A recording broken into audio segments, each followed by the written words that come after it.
Board of Zoning Appeals. I'd like to advise everybody that your testimony this evening is being recorded and taken under oath. Request that anybody wishing to speak only do so when called upon. Please come forward, face our attorney to be sworn in before speaking. All persons speaking will be asked to give their full name for the record and spell your last name so we have accurate meeting minutes. Please turn off all cell phones, any electronic devices that might make any distracting noises. The order for speaking this evening will be our petitioner will come first with 7 minutes in which to make their presentation, and that's followed by a collective 7 minutes for any remonstrators to speak. Any government official that wishes to speak will receive 3 minutes, and then an additional 3 minutes at the end for the petitioner's rebuttal. Our attorney will give a 2-minute and 1-minute warning as the time is expiring in each instance. We ask that all persons conduct themselves in a civil manner, and we reserve the right to request that you leave if you are disruptive. Our first order of business this evening will be the meeting minutes, but just before I go to that, I've lost the little blurb here. I've got that. Anyways, I think what I was looking for was I just needed to advise everybody that the meeting this evening is being recorded, and by participating, you are agreeing that your image, there it is. The meeting is being recorded and streamed for public viewing, and by participating, you will acknowledge that your image, voice, and comments may be captured and made publicly available. This meeting has been properly noticed in accordance with Indiana Code 514.1.5. Thank you. The wrong document here.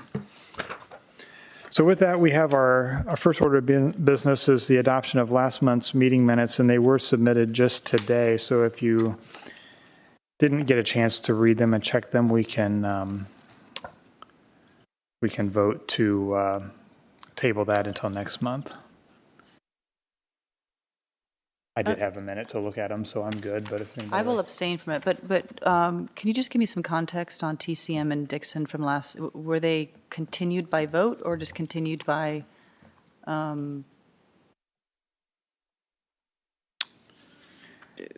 another meeting. See, we continued both of those.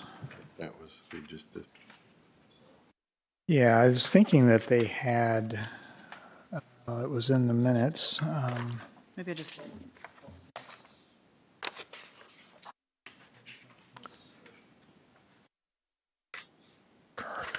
So they were on the agenda and then just administratively continued without a note in the minutes. Got it. Thank you. I was thinking that we had a notice issue with one of them, didn't we? There was a notice issue, yeah. And then.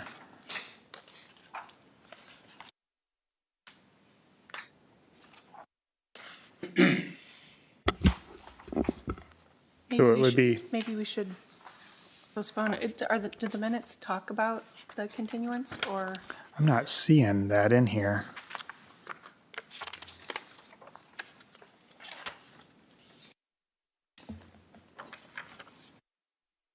Kayla, I assume Maria probably prepared the minutes. Excuse me? Didn't Maria prepare the minutes, so she would probably be the one to ask. Yeah, so why don't we get a motion to continue so that we can get that covered in the minutes. That was a good catch. I'll make a motion to continue. All right. Till next month. Second. All right, so it'll just be the three of us voting that we're here. So all those in favor signify by saying aye. Aye. Opposed, same sign. Motion carries. Abstain. So, yep, so we'll take a look at those updated next month once Maria can get that included. So we do have a full board this evening, which is good, and we have Ben, how do you say your last name, Ben? Furlani, who is the alternate representing Shirley this evening. So with that, we can start with item number 1.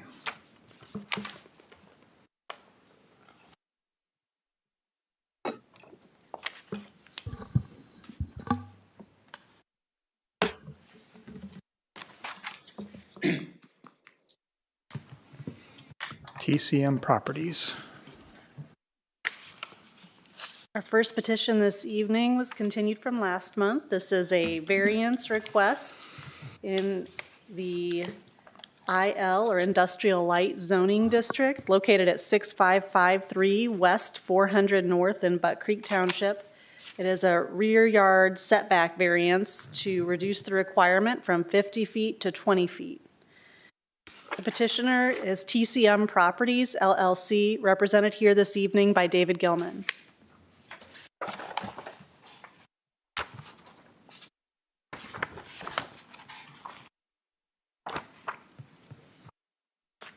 On slide 2, you'll see that what we're looking at is both a replat as well as a building addition proposal for an existing industrial building. The petitioner would like to add on, nearly doubling the size of the building, and they would like to match up with the existing rear line of this building, which was built in 2004 at approximately a 25-foot setback. Due to the way the building sits and the lot line sits, not quite parallel to each other, the building, as you'll see, crosses over that rear setback line, getting even closer if we were to continue that line to the east. That's why the petitioner is asking for that 20-foot setback instead of a 25 as shown on the plan.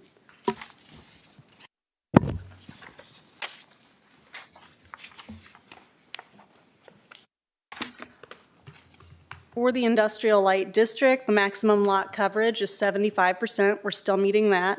We still are meeting that front setback yard of 50 feet and the sides of 25, and the building height of 50 feet.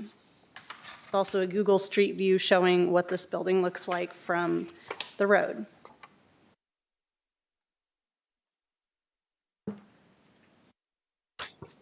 I've included your decision criteria here this evening. And variance procedure in general.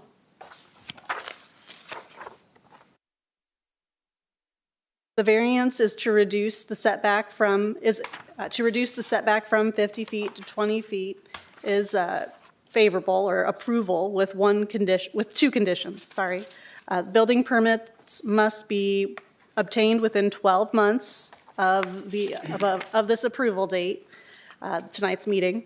And an occupancy permit must be obtained within 12 months after that building permit is issued, or the variance will automatically expire.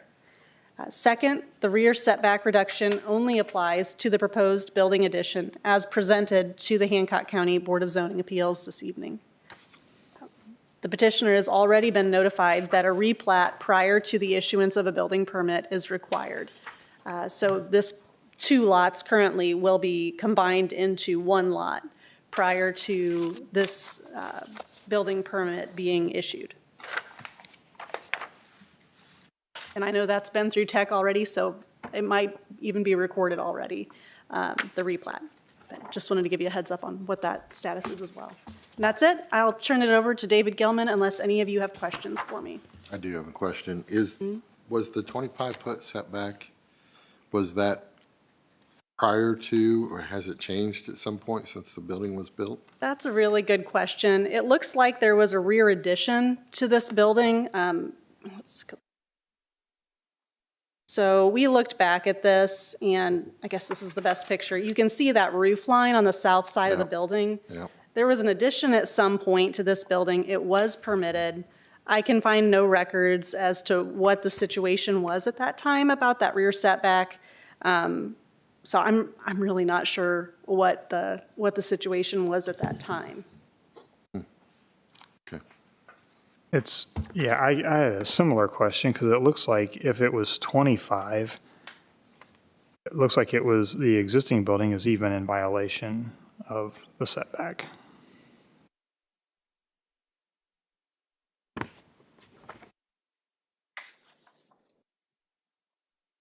Was there a variance there? But not originally, see this? Oh, It's an addition. if the addition would have been in, Yeah. violation of it, so. But it was permitted at the time? Yes. Yeah, there was building 1 and there was the addition to it. And the building 1 was permitted, the building 2 was permitted. And in the permitting process, if there was an identification of encroachment into a setback, it would have been handled in that process? No. No variance, no. No reference to a variance being needed even, so. Got it. Okay. Any more questions? All right, we can have the petitioner come up.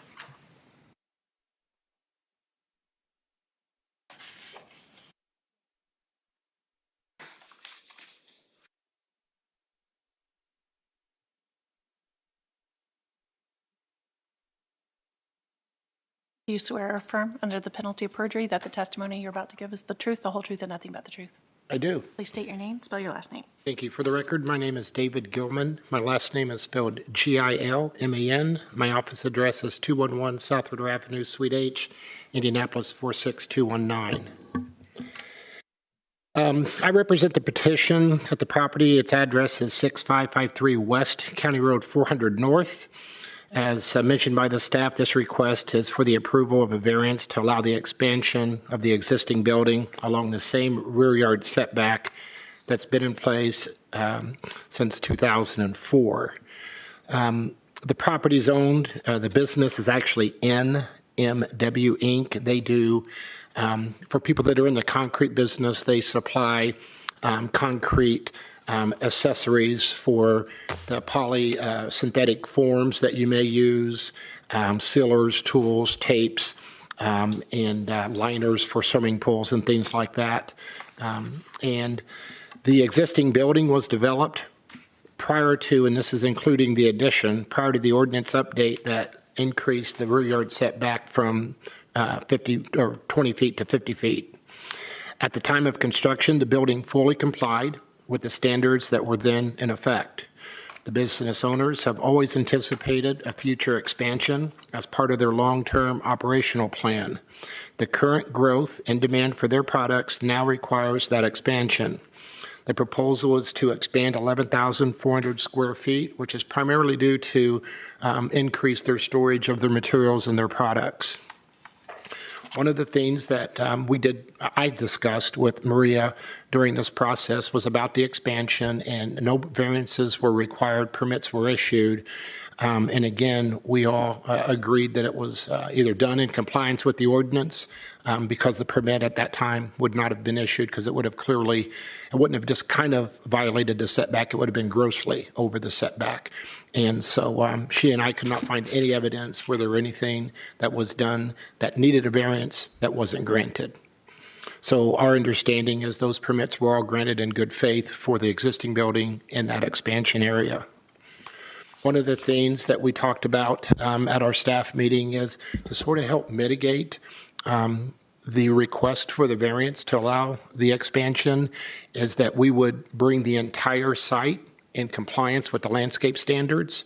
So as one of the slides, I think that in the staff report, you'll see a lot of trees that are being planted on this property. That is enough tree planting in materials to include the entire property and not just the expansion area. So that was one of the things that we offered to help mitigate the request for this variance. I would like to go on record and outline our 3 findings of fact for the board. The first finding that the variance grant would not be injurious to the public health, safety, or welfare to the community. It's our finding the existing building on this property has been located at a 20-foot rear yard setback for over 20 years without any documented adverse impact on drainage, utilities, or the use and enjoyment of adjacent properties. We feel the proposed expansion continues that long-established development, and the building will still be able to comply with all applicable construction safety standards. Our second finding about the reduction of the required transition or setback would not affect the use or the value of adjacent properties. It's our finding the property to the rear is not residential, or is it sensitive in nature. In fact, it's an industrial outdoor storage area, a land use that is low intensity in terms of occupancy, noise sensitivity, and public interaction. We feel that because the adjacent use is industrial and has already functions with outdoor storage activities, maintaining a 20-foot setback would not introduce any conflict in land use character, safety expectations, or operational compatibility. We do believe strict application would be a burden on the owner's reasonable use of this property at the 50-foot setback. Our finding is the existing structure was purpose-built to be expanded along its current exterior walls with utilities, structural load paths, and internal circulation designed around a linear extension. Forcing a 30-foot shift of the rear wall to meet the newly adopted 50-foot setback, we feel would create a significant design and operational problems for the owner in the use, including misalignment of structural systems, disruption of our interior workflow, and inefficiency that we feel would undermine the building's intended function. I would agree with the recommendations 2 minutes. that the staff has included in the report. As mentioned, we are going through a replatting process, and I believe that is nearly complete, if not already complete. This would allow this business to continue operating at this property, and this expansion would allow them to meet their future growth needs. And with that, we hope the board would grant us a favorable recommendation, and I'm here to answer your questions. Do you have any objections to including as a condition compliance with your offer to bring the site up to date for landscaping standards? Would you be okay if that was a condition? Yes, Okay. we actually submitted that plan, and we would, as part of the, it's in the staff report, but yes, we would agree to that as well. Would you say that with this expansion, the industrial outdoor storage will increase or decrease or stay the same? I'm sorry. Would the outdoor storage increase, decrease, or stay the same with this expansion? No, everything that we're expanding is all inside. The outdoor storage is our adjacent neighbor to the south. So no, you won't? We don't have be outdoor introducing- storage, no. Okay, all right. And has the neighbor commented to you directly, or have you negotiated any of those landscaping standards with them directly? With the neighbor? Neighbor, yeah. No, we just, that was something that the petitioner was self-imposed to bring up to standards to sort of a good stewardship. Thank you. Yep.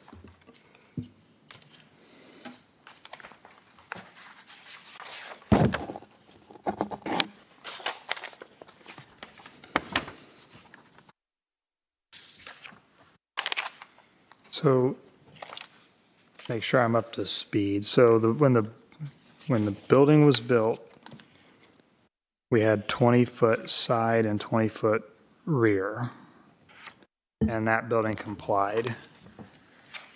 Then you did an addition, but you don't have any record of, We have the permit that was issued, and I believe, and Maria's not here, I believe we looked at that permit was still predated the change from a 20-foot setback to the 50. That was my understanding with my conversations with Maria. so when did the,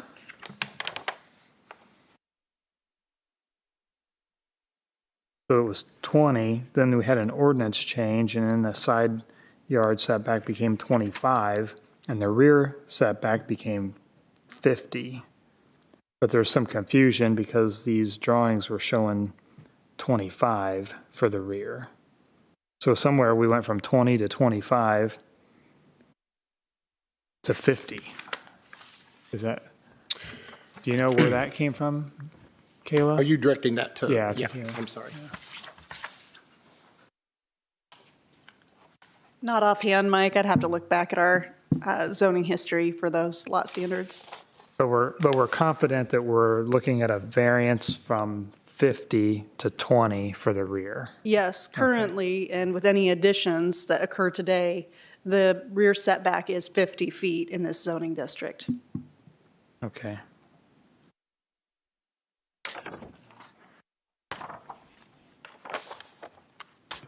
And we are doing a replat That is correct. to join the two lots. That is correct, yes. Okay. Any other questions for the petitioner? All right, Thank you. thank you. Do we have anybody that wants to speak in opposition to this variance? Seeing none, any discussion?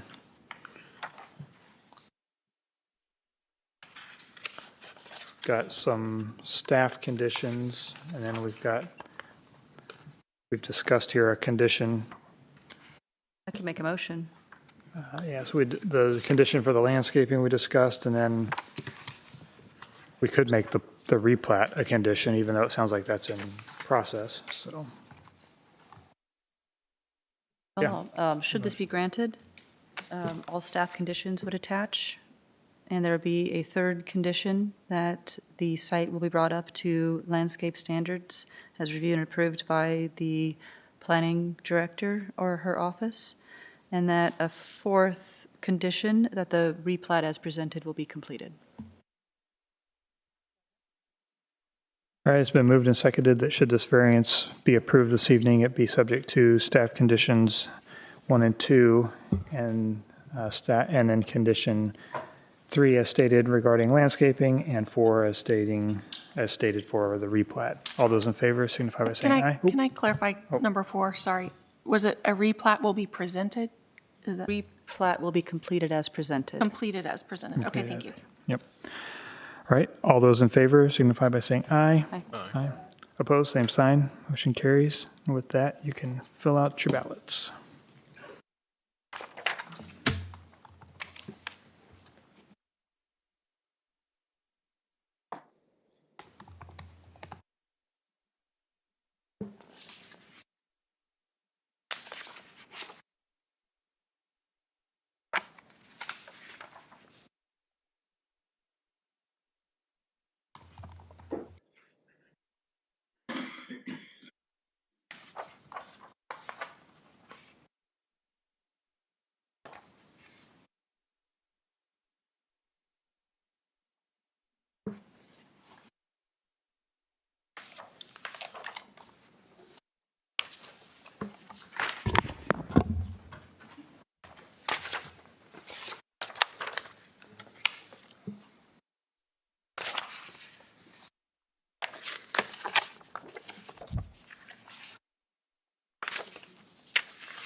Okay, case number 26-2674, variance to reduce the required rear yard setback from 50 to 20 feet is granted, a vote of 5-0.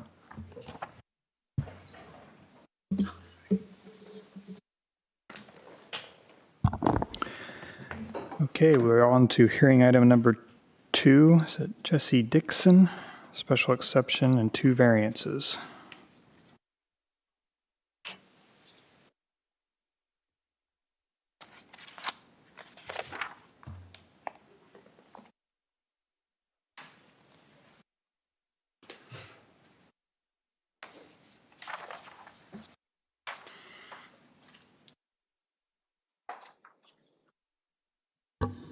All right.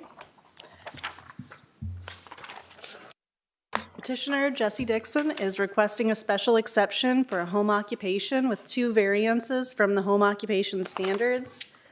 One to allow 2 or more employees, and another to allow storage of associated equipment. The location of the home occupation is 1768 West 900 North in Vernon Township. It is zoned R1.0. You can see here that this is near the intersection of 900 North and Fortville Pike. A regulated drain goes along the backside of Mr. Dickson's property.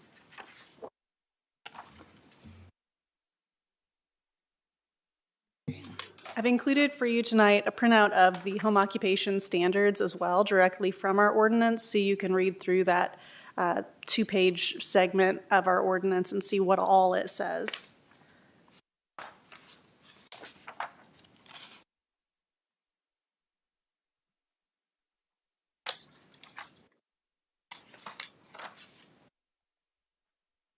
Okay, you can see here, nice brick one-story ranch, mature evergreen trees on the site, and an existing outbuilding.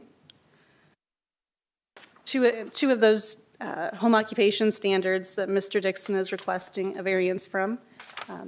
Number 4, employees, that the home occupation may not involve the on-site employment or regular on-site gathering of any more than one person other than those residing at the location of the home occupation.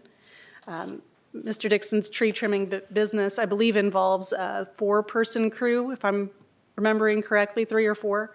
And he's asking for a variance from that. And then additionally, outdoor storage display. There shall be no exterior storage of products, equipment, or materials that are related to the home occupation. Given that Mr. Dickson runs a tree trimming operation, he will be parking some vehicles, trailers, things of that nature behind this structure that are associated with that home occupation. I should point out that I did not require a variance from number 6, business area, which states that the home occupation may be located within the dwelling, but shall not exceed a total of 500 square feet. The home occupation must utilize no more than 25% of the total floor area of the dwelling. So that may is important. May be located within the dwelling, but in this case it's not. It is located outside of the dwelling. And so I did not require that variance from item number 6.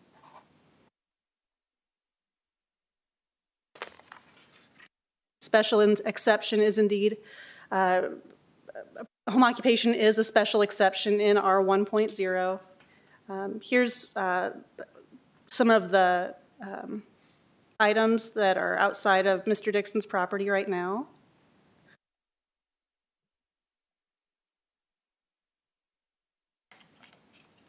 Mr. Dickson did have a home occupation at his previous residence. The certification letter is included with your packets, so you can see what that said. Okay. All right, we've included the special exception decision criteria here. So the special exception must indeed be a special exception in that zoning district, which home occupation is. The special exception can be served with adequate utilities, access roads, drainage, and other necessary facilities. The special exception shall not involve any element or cause any condition that may be dangerous, injurious, or noxious to any other property or persons, and shall comply with the development standards. The special exception shall be sorted, oriented, and landscaped to produce a harmonious relationship of buildings and grounds to adjacent buildings and properties. The special exception shall produce a total visual impression and environment which is consistent with the environment of the neighborhood. The special exception shall organize vehicular access and parking to minimize traffic congestion in the neighborhood. The special exception shall preserve the purpose of this chapter. Additionally, we have other considerations. When considering a special exception, the BZA may consider the following items as they relate to the proposed use. So these are all elements that you can use to make your decision, include with conditions, things of that sort. Those include noise production, hours of operation, landscaping, screening, buffering, drive locations, topography, lighting, things of that nature. also traffic generation and general site layout. So for that special exception to allow home occupation of a tree care business, staff recommendation is approval with the following conditions. Outdoor storage or burning of landscape materials shall be prohibited. The owner shall seek and obtain an improvement location permit for the change of use and annual occupancy permits. In this case, that will just be for the fact that there is a home occupation here. It won't be a change of use from residential to business. That's not what's happening. The home occupation shall operate according to the terms specified in the application for the special exception and according to the county's home occupation standards. The special exception shall be limited to and run with the current owner and shall not be transferable to any other person, business, or entity.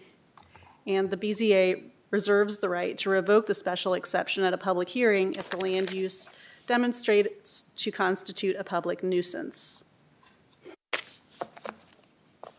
Going to get into a couple of those variances as well. So you all just went over the decision criteria for variances in the last petition. So we're talking about general welfare, whether this will be injurious to public health, safety, morals, and general welfare, if it will affect the use or value of adjacent property, and practical difficulty. Will the strict application of the terms of this chapter result in a practical difficulty if they are not granted? So for variance number 1, to allow 2 or more employees. Staff recommendation is to approve with the following conditions. The petitioner shall be limited to only having a max of 3 employees on the site in addition to himself, because he is the occupant of the home. And the variance shall expire when the special exception for a home occupation expires. Variance number 2, to allow outdoor storage of associated equipment. The staff recommendation is approval with the following conditions. Once again, no open burning of tree limbs and yard waste shall occur at the residence.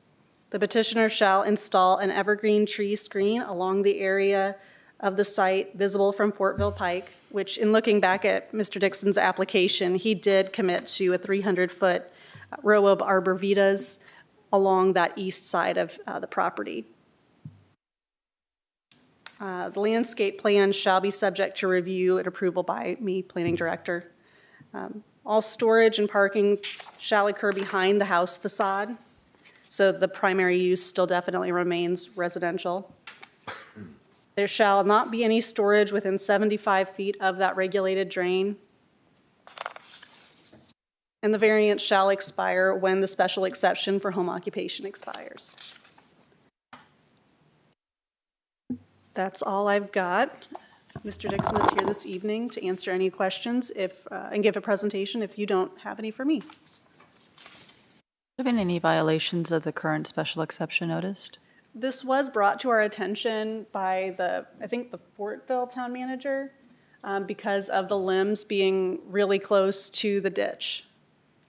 So there was some curiosity about whether or not this was being, like the ditch was going to get like limbs dumped in it or something like that. But that's where that stemmed from, and they are going away. I noticed in the previous 2022 that there was a limit of 1 vehicle in the conditions. Were there more than 1 commercial vehicles in the old operation? But that just it wasn't noticed as a violation? I don't know about that. I believe the previous location was more suburban, limited parking. Thank you. Was there a prior variance for more than 1 employee at the other? I didn't see. Is that listed on the certification by chance? I didn't see it on the certification.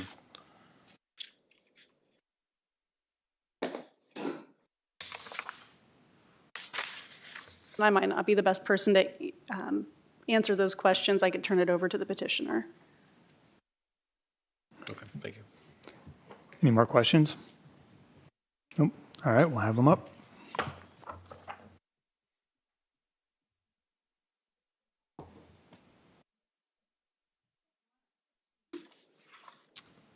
Hello, I'm Jesse with Pro Finish Tree Care. Can you raise your right hand? Do you swear or affirm under the penalty of perjury that the testimony you're about to give is the truth, the whole truth, and nothing but the truth? Yes, ma'am. Please state your name, spell your last name for the record. Jesse Dickson, Dickson. Go right ahead, you have 7 minutes. So, all I'm really looking for is a place to park the equipment. No operation happens at the site. Guys come there, get out of their cars, get in the trucks, and we leave. That's it. I had a log pile piled up at the back of my property. It got a little out of hand. That's gone away. I have a small pile there, but that is for a personal Second Amendment purpose other than anything else, because I don't want to go back past the cornfield behind me. There's church and everything, so just trying to be mindful of that. Other than that, I'm willing to put up the 300-foot arborvitae green screen. We're a good tree care company. We come out here, excuse me, I've been eating sawdust all day. We're a good tree care company. We come out here, we provide quality tree care for people's trees. We don't come out here and hack trees away in Hancock County. We provide healthy growth tips and pruning options and whatnot for our local residents, you know, our neighbors. So I'm not looking to come out here and get rich off any of our neighbors. I'm just coming out here, look to do a good job, be known as the tree care company of Hancock County one day. I just need a variance for maybe a couple years in all reality, because as you guys see, property values are skyrocketing here in Hancock County. I can't afford $100,000 an acre, so that's kind of where I'm stuck at until we can get to that point, maybe 2027, hopefully. But just looking to, like I said, I cleaned the log pile up. Wanted to put up an arborvitae green screen. If you guys would prefer a privacy fence, I could do that as well, which would in-house, you wouldn't be able to see anything from Fortville Pike, just put it that way. And from the south, you can't see anything because of the house, the barn, and such. So from the community standpoint, everything looks good, looks clean, a nice appeal to anybody driving through. It doesn't look like Hancock County's trash, so. Couple of questions. Your hours of operation, Monday through Thursday, 9 to 5 still? Is that, or have you changed that? Every once in a while, we do a Friday if we have a rain day. Fridays are our rain days. If we have like a rain day on Monday or something, we'll flip-flop a Friday. So it's just to keep work flowing. Besides wraps on your vehicles, any signage on site? Besides wraps on the vehicles, any signage on site? And your vehicles are all licensed? Yes, ma'am. I just bought a new one just from Tennessee a couple days ago. But Okay. it's in the Well, there was process. mention in the request for special, this document about a barn. Is that? If it came down to it and I had to build a barn, if that was like your guys' like only option for me was to build a barn, I'd be willing to do it. But I'm not trying to, this house and property's been a money pit since I bought it. And I'm not trying to build another $80,000 barn on the property that I don't plan on keeping a business at. It'll just be empty eventually and it'll look more commercialized than ever, really. So I try to go with a green screen effect, natural look. Personally, I think privacy fences are kind of, Okay. you know. But I mean, just to maybe clarify, a barn isn't in front of us, so we wouldn't be able to approve or deny. It hasn't been properly noticed. So, I mean, I was in the write-up, but that just wouldn't be something that we would consider now. Is all of the outdoor storage limbs, or is there other? It's just trucks. Just trucks. Just trucks. Just No more trucks, limbs. trailers, and equipment. Wood chippers, trailers, and equipment. That's it. And Okay. they'll all be And- enclosed. And only for a few years. Only for a few years. Okay. I just need to get out here. I would love to buy I think it's industrial agricultural. That's a piece of land I would like to purchase, maybe 10 or 20 acres eventually, so. Total number of vehicles that you anticipate? Currently, right now, do I have to count my personal truck too? Business vehicles. Business only? Yeah. Be fair, 4. Yeah, on a constant daily basis, but that's parked there overnight unless we have a storm job, which we do offer a 24-hour, 7-day-a-week emergency storm work. If a tree goes down on a house, we'll crane it off and such like that as well. So I do want to let that be known as well. Yeah. And you've historically, in the current site, kept all of the layout neat and orderly, all of your equipment, anything on site? For the most part, yes, ma'am. For the most part, and it's gotten much better. We've done some recent clean out and everything because, I mean, I get the BZA's point of view. We want to keep our county looking good. We don't want to look like trash, and You know what I mean? We put in a couple more roundabouts, we're almost Carmel. But, My so last question. I'm here to play ball. You guys Got tell it. me what needs to be done, and I'll make sure it happens. And I don't want to make any ruckus for any neighbors or anything like that. So if anybody has any neighbors that have any requests, I'm not opposed to that either. Whether it's more arborvitaes or fencing or maybe later start hours for noise. That was an old complaint from my old variance, was just noise from the truck starting. Noise, A okay. diesel engine is a diesel engine. Okay. Whether it's And- got a company logo on it or not. No it's gonna be loud. special exterior lighting? Nope. What do you do with the waste, the limbs and trees that you? Good question. We actually donate to all of our residents here in Hancock County for free. We donate all of our wood chips through wood chip drop, and we also donated our logs for people to heat their houses and such. So no charge, unless it's like anywhere else out of Hancock County, then they get a little charge. But So with this type of situation, what we try to prevent is to make sure that your storage of your vehicles don't start to look like a RV storage yard or something like that. So if I hit the next button, the arrow button. So it'll never look like that again. Everything gets parked on the north side of the barn, facing the east, all dressed. During that was pre-leaf out. You can see my tulip poplar right there, doesn't even have leaves on it. But you see that log pile back there. I had my employees on that for about a week clearing all that out, so it's a very small pile now, for personal use at this point.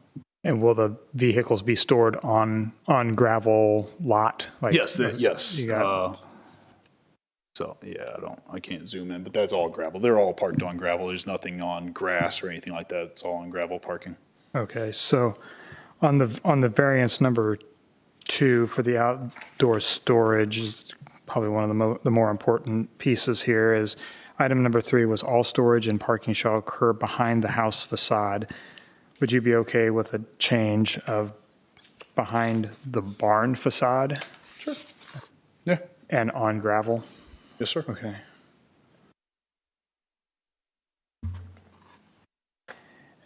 And then if we were to put a restriction on the number of vehicles, what do you think would be like with some growth over the next few years? I mean, you said you're at 4 now. I mean, would you ever be above 8? I hope so. You hope to be over 8? I do. Yeah, I hope to be a multi-million-dollar company here one day. Okay. I don't have any plans of leaving, so. So what do you think would be, like, would you envision the entire north side of this property become vehicle storage? Oh, no. Oh, goodness, no. Okay. I hope not. I dread not being able to go home. Okay. I look out my back window and there's work all the time. Yeah, so. sitting back there It's staring my at you. goal to get some commercial property. That's my ultimate Okay. goal. I just need some time to get there. Okay. But I mean, reasonably 8, but I'll always make sure to keep them all, any of them secure, obscured from Fortville Pike view. 'Cause that's the main view when you drive by, so. And then when the 3 employees come, basically the car replaces a truck, they get out of the car and take a truck, right? That's kind of the Yes, the sir. idea. Yeah. Correct.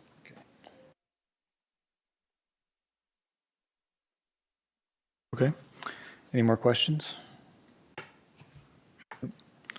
I guess one more. Do you have any objections to all of the conditions that we've discussed, either for the special exception or the variances? Should we put them back up just so you can see them? It'll say staff recommendation, approval with conditions. Or page, there you go. Any objections to these?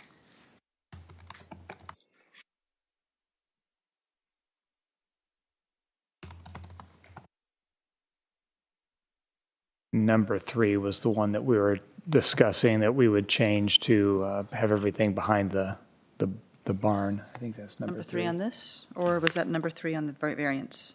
Oh, that was variance, sorry. Two variants. No objection. Okay, would you have any objections to us maybe adding a 6th item that, kind of locks in your hours of operation because of the concern with noise with neighbors? What was that? That the hours of operation will be in substantial conformance as presented? I'm not objected to it. We've run 10-hour days. If I don't have to, that'd be fantastic.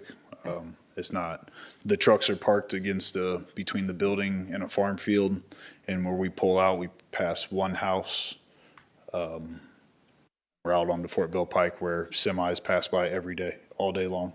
So that would be my only, I hear at 5 a.m., you hear construction going on Fortville Pike on the new neighborhoods. So if I hear that at 5 a.m., I don't think my truck's starting, just leaving. It doesn't run. We don't run saws. We don't make a disruption. The guys get out of their cars, they get in their vehicles and leave. So that would be my situation. Just because I have 2 sons too. I try to get home by 8 p.m. so I can get them in bed. So the boys get off at 5, and then I go run my estimates. So I'm usually out there with a saw with them. 2 more pages, we'll get the rest of the conditions you should take a look at. If you go forward 2 more pages. The other side, there you go. I'm not good with this. Okay, thank you. She's on. There you go. No objections. And then we would add to variance number 1, I believe, a limit of 8 vehicles. And then the number 3 here is where we'd say the barn and gravel on number 3 at the bottom of the page. 8 vehicles, barn, gravel, good, okay. Yes, ma'am.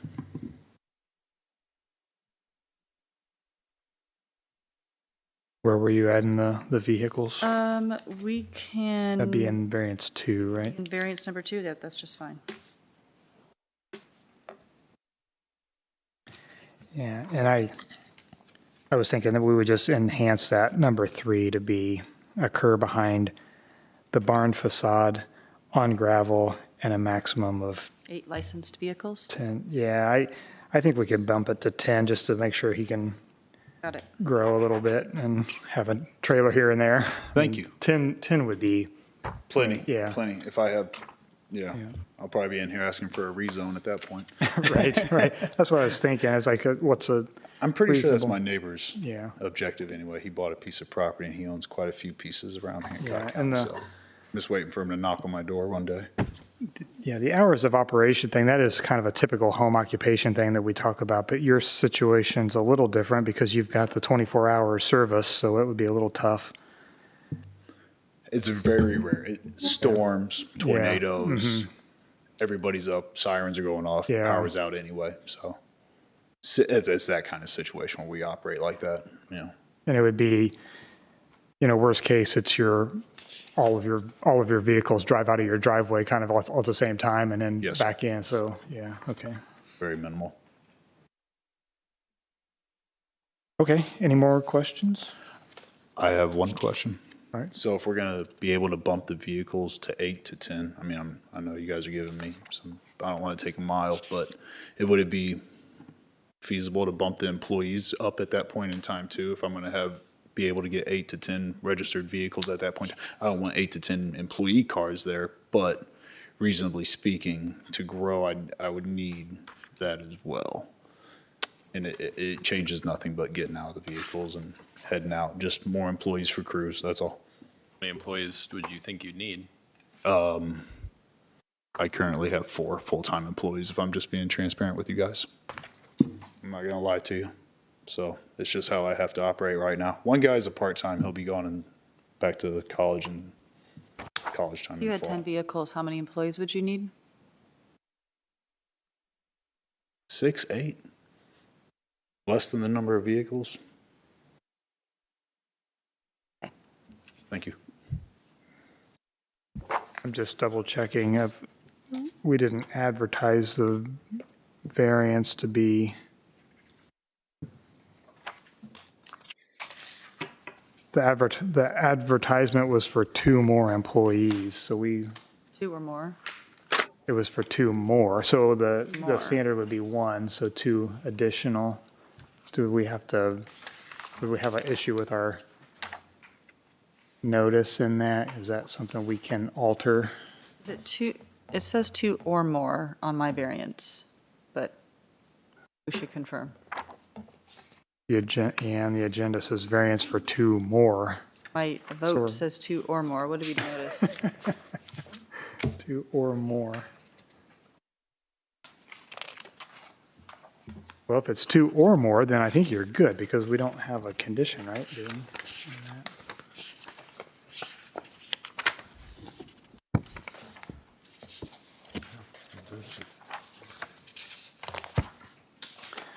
The petitioner shall be limit, okay, so our condition was to limit to a max of 3.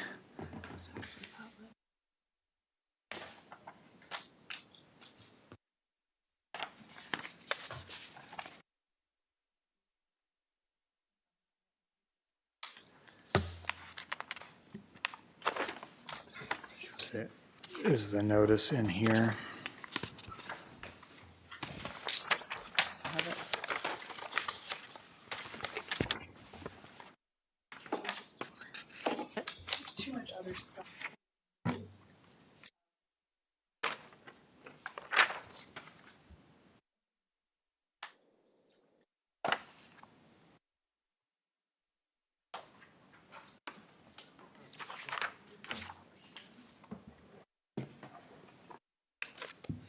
I didn't mean to open up a can of worms. I'm just trying to be productive and proactive instead of having to come back here and ask for more.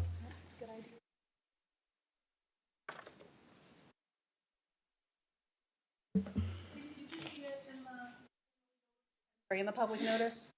I have it, it's written on the special exception application, which is different from what we're seeing on the variance.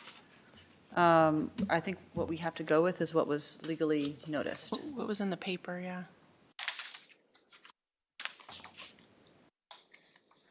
Is 2 more employees. Yeah, but that's the application. Oh. The actual, I got you.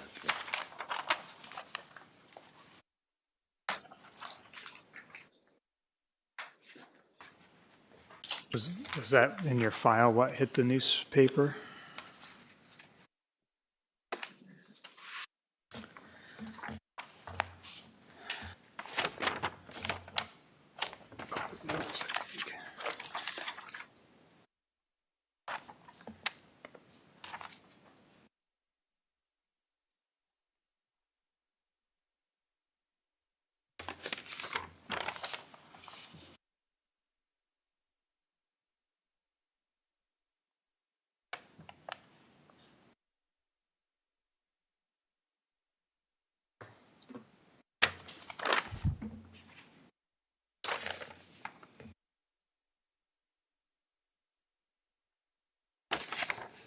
Backwards, and the variance 2 and variance 1 are flip-flopped from what's in, on these.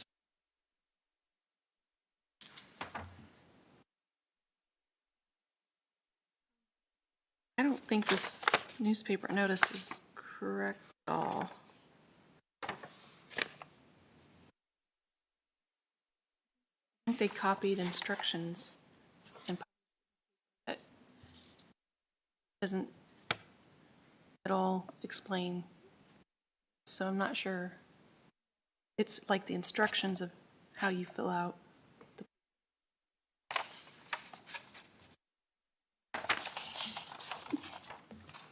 That is a copy of the notice that went in the newspaper? Yeah. Okay, and It reads- what they're saying is a copy, oh, go ahead. Affidavit of notice of public hearing, Hancock County Area Board of Appeals. It's probably something taken out of this packet. Legal notice, we understand that a public hearing will be held by the Board of Zoning Appeals to consider this petition, and that we will prepare and pay for a legal notice consistent with the requirements of IC 531 for publication in a local newspaper. The legal notice shall appear in the newspaper no less than one time at least 10 days prior. It's almost like the instructions.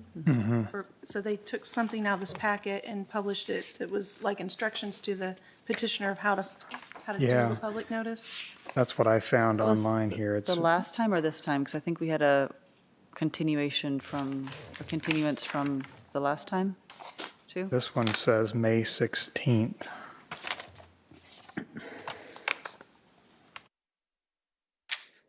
That's the affidavit that says he will get it published in the paper. That's the language. So then, really, there wasn't public notice of, not correct public notice. Okay, so I would like probably we need to continue, yeah. And renotice. So,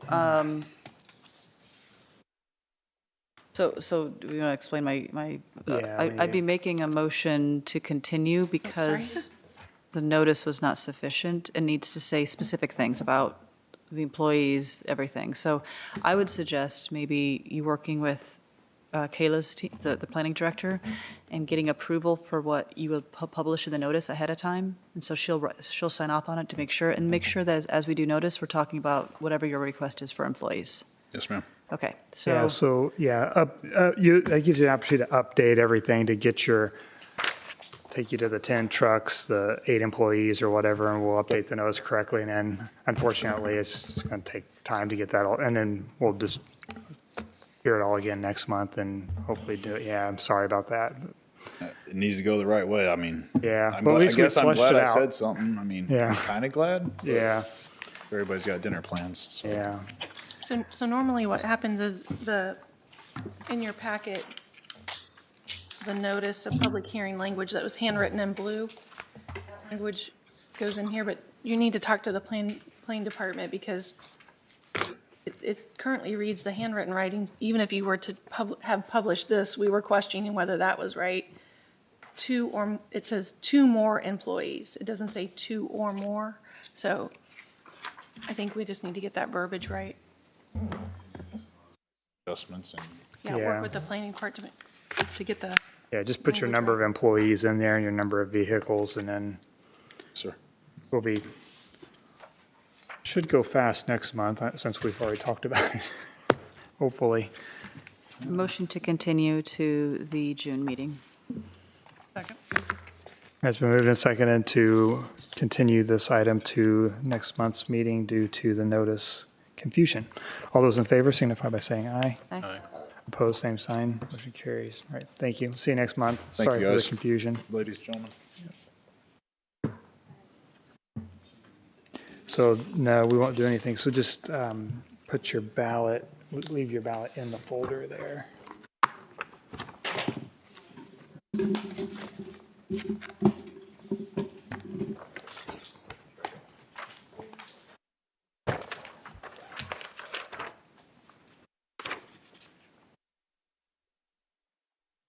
Keep all that in there. Okay.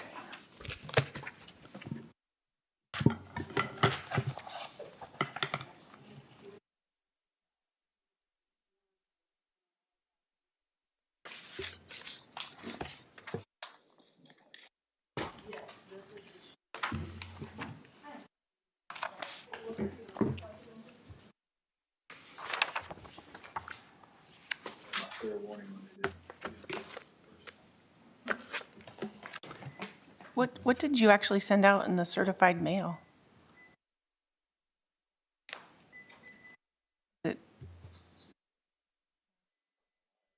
Question. Was the certified mail, did you do the certified letters? I did. Yes. Okay, I got all those receipts after you. You want them? okay. I just was curious what the notice looked like that went out into the mail. The new one will have this. Okay, okay.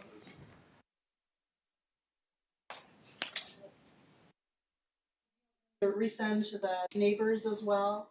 Well, I don't know what he sent, so, Sir. Yep. Just make sure everything if matches. he Yeah. sent, yeah. Thank you. Yeah. We're sorry for the confusion. Thanks for understanding.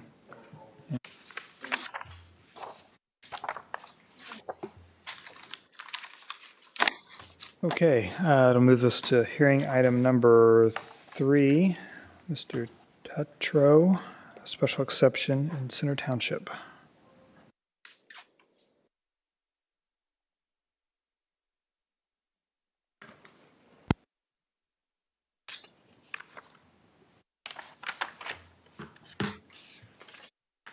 This is another home occupation. No variance is required for this one. Keegan Tutrow is the petitioner. He is residing at 5357 North 300 East in Center Township, zoned agricultural. His home occupation request is for the online sales of firearms.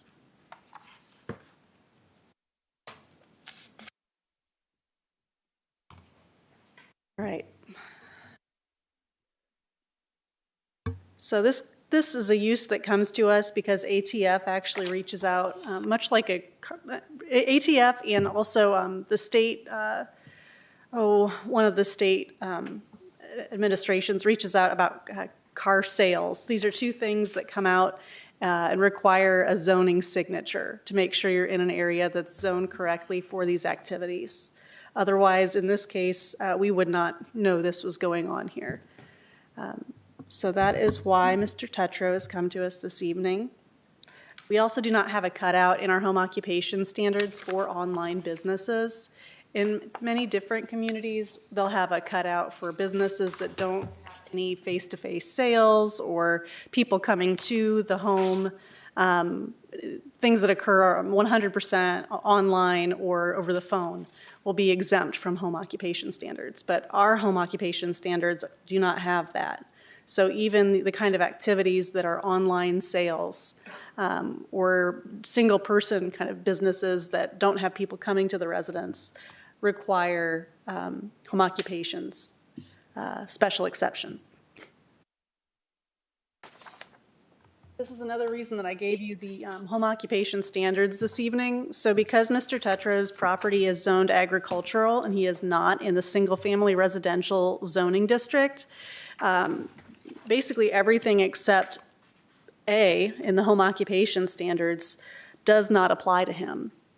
So there really aren't standards that he would need variance from. It is directly just a home occupation that requires a special exception, and that's that.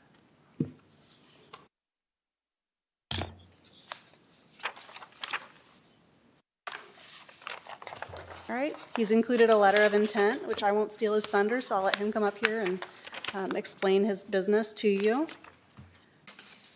We did receive a letter of support and a letter of remonstrance, which are available to you. Our staff recommendation is approval with conditions. The petitioner shall seek and obtain annual occupancy permits for the home occupation. The special exception shall become null and void if the business ceases operations for 12 consecutive months or longer. The special exception shall run with the petitioner and shall not be transferable to any other owner or entity. The BZA reserves the right to modify or revoke the special exception at a public hearing if it determines that the home occupation constitutes a public nuisance.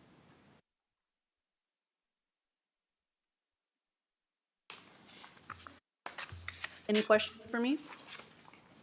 Do we have a copy of the application in the packet?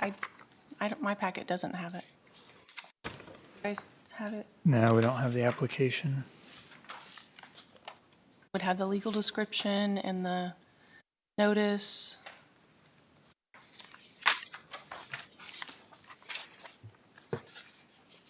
Does anybody else want a copy of that? Copies? Yeah, I pulled the notice up. The notice looks to be consistent with.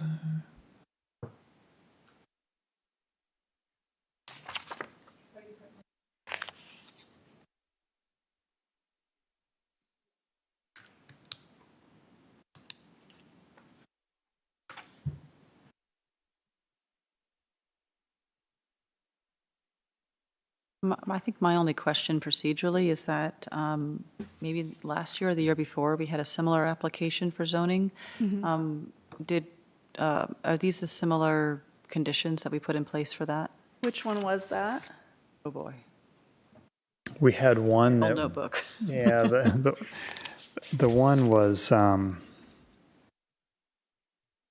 it was an online, I think like an an auction situation, I think, where they were bringing the materials for the firearms there and then shipping or being picked up or something. Storing them. Yeah. That was, I believe, Mr. Addison. Yeah, I think that sounds right. Yeah, and I think that had more active, like, at things happening on the site. And so they may have been a little more intensive, but I did not look at that because of that reason. I think he was having.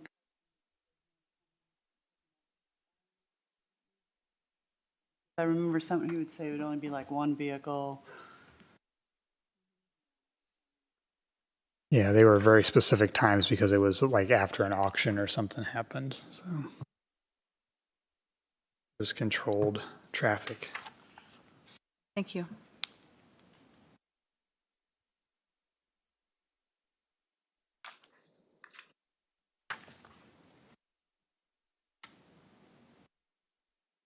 So Dennis is bringing the applications in.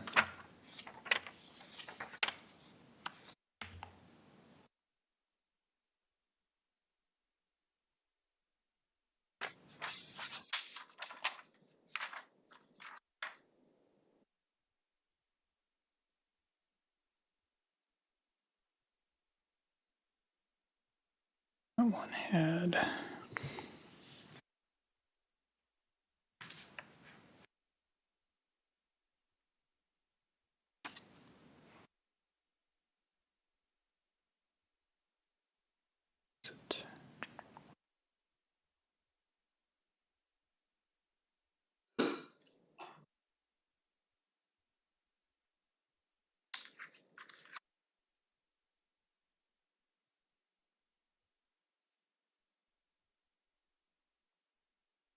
Should these applications be in the live links? They should all be part of that packet that we talked about. Everything that's in the packet should be available to the public. We are not posting front pages anymore. Oh, that's right. Because of the identity. Be used to basically tag our person. Yeah. Okay.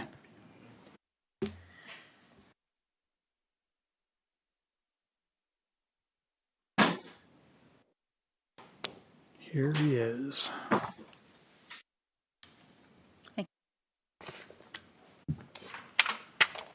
Thank you.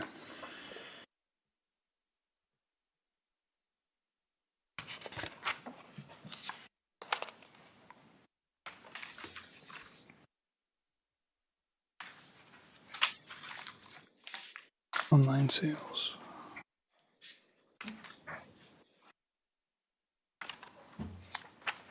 That does match the notice that I'm seeing in the paper.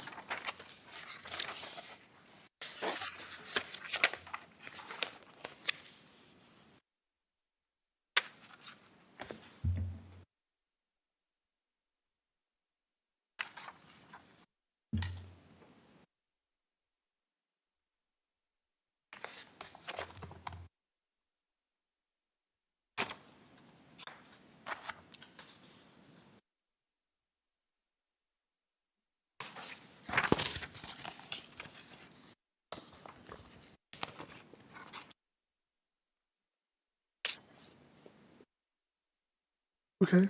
We have any more questions for the staff on this? Looks good. All right. Thank you. Hey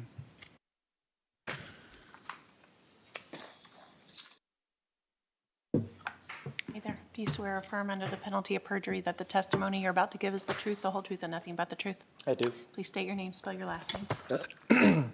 Keegan Tutrow, Tutrow. 7 minutes. Go right ahead. Like it was previously touched on, I'm essentially just looking for permission to run an online business. I'm expecting no customer or employee foot traffic. It's purely an online operation is all I'm trying to do. All firearms would be securely stored and security systems in place accordingly. As she also mentioned, the ATF also will have a hand in approving all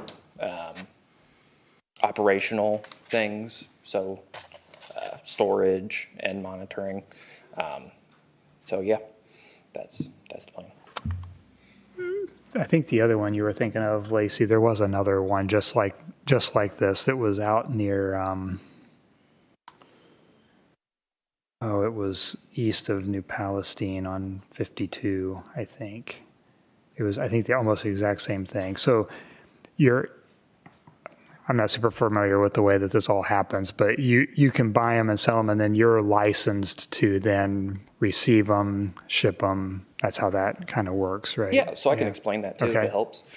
So essentially, having the FFL, which is the Federal Firearms License, I can have firearms shipped directly to my residence or whatever address is on that FFL application, which would be this address. Okay. And then I would have to be present to take ownership of those once delivered. Once delivered, I am then able to sell them and ship them to wherever the customer is. So they would ship to the chosen FFL of that customer. So let's say there's a customer in Georgia. They have a gun store near them. I would ship it to them, and then it's that store's responsibility to do all paperwork regarding that purchase. Okay.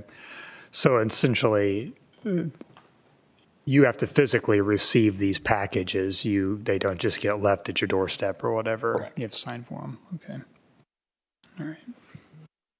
Will you be selling any ammunition for the course of this? That's the plan. From my understanding, that part does not require ATF licensing. So specifically, the part that requires the FFL would be for firearms. I just thinking about the business portion of it. Here you say that you want to be able to do online sales of firearms. Would that be any sale as a business at your home, whether it's ammunition, firearms, cats? Again, from my understanding, whether I sold sports cards or ammunition, it wouldn't be any different legally.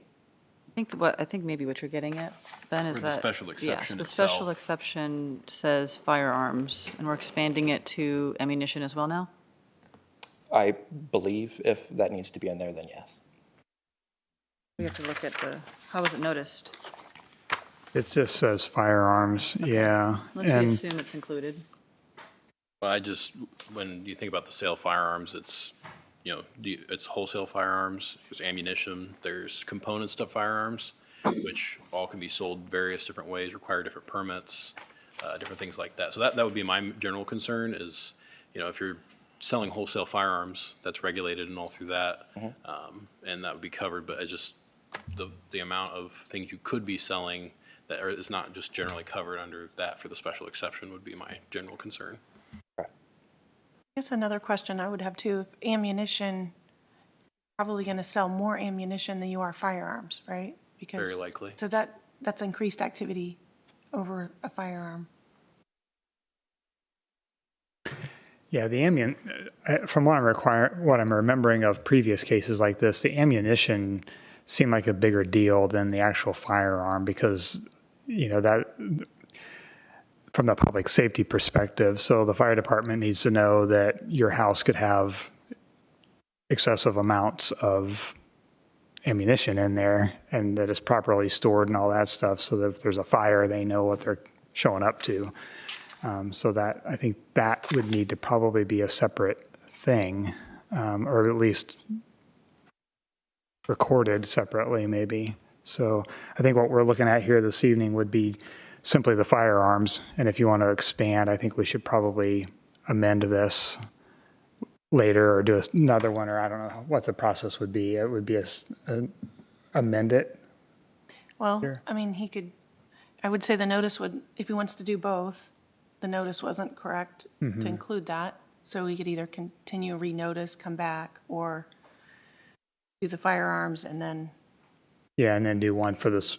come back and do another one for To whatever else. clarify, if I wanted to sell accessories like optics, would that also need to be in the notice, or would that just be assumed under sales of Do we define firearms? firearms in our ordinances anywhere? State law does, but it goes on to say accessories, and it's more than just firearms. It lists Yeah, I would think that the accessories, I guess I'm speculating at this point. I think that the ammunition, I'm remembering the ammunition being its own separate thing, whereas the firearms, the accessories, anything going along with that, it was the ammunition that was the concern. And if it helps, I do have plans for storing that properly Yeah. and fire appropriate safes as Right. well. No, I'm sure you do. I just was, But the public notice would be. yeah, the public notice, and so that the fire department knows that it's there and all that was the concern that we ran into before on these, so. So maybe just dealing with firearms for now would be prudent. Firearms, yeah, and I think when we say firearms, the accessories go along with that, right? So,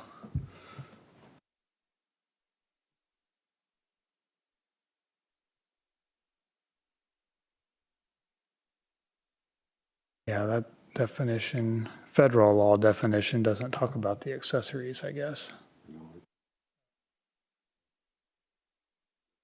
Oh, any muffler, silencer, Any other, destructive device, yeah, not limited to. Okay. Pistols, Yeah. revolvers, rifles, shotguns. right. But it doesn't speak to ammunition, so, yeah, I think we would need to deal with that one separately.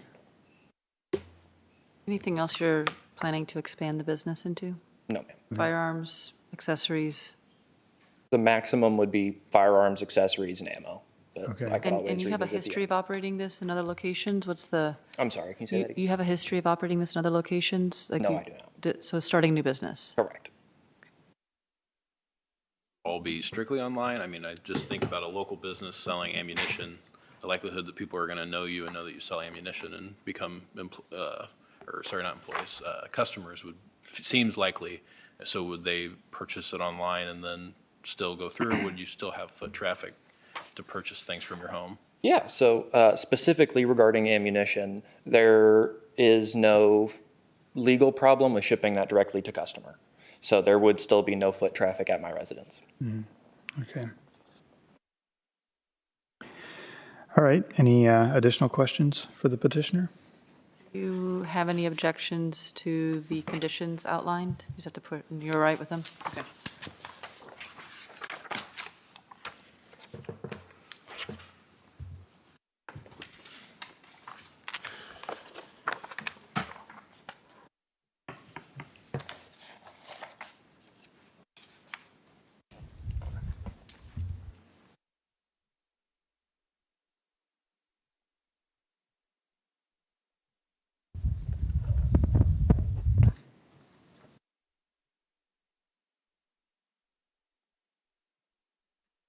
All right, all good? All right, no more questions? All right, thank you. Thank you. Do we have anybody in the audience that would like to speak in opposition to this request? All right, seeing none. Any discussion? I think the only, I don't mean to bring you back up, but there was a letter of remonstrance that mentioned the tendency to attract bad actors. So can you maybe address that? Yeah. So luckily, the ATF has all this information on their website, which I used. So there's over 128,000 FFLs in the United States. In 2025, there were 207 total instances of burglary or robbery cases at those FFLs. So that's about 0.16% of all FFLs federally. The ATF does not differentiate between an FFL like mine or a brick and mortar FFL. So those are the best crime statistics I have to go off of as far as that letter addressed specifically. All right, great, thank you. Thank you. Any additional discussion on the conditions? Did we ask for remonstrators already? I did, there weren't Okay. any. Yeah. Can I ask Kayla a question? On the conditions, number 4, I noticed that it says BZA reserves the right to modify or revoke. Sometimes the language we've been using on some of these other ones, just even here tonight, I think is revoke. So was there a reason why you wanted to allow modification and revocation? For this case specific.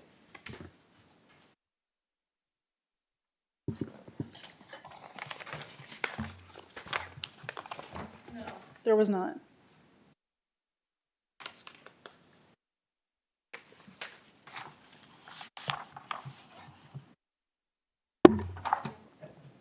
I'm just, is our standard language normally revoke or modify and revoke?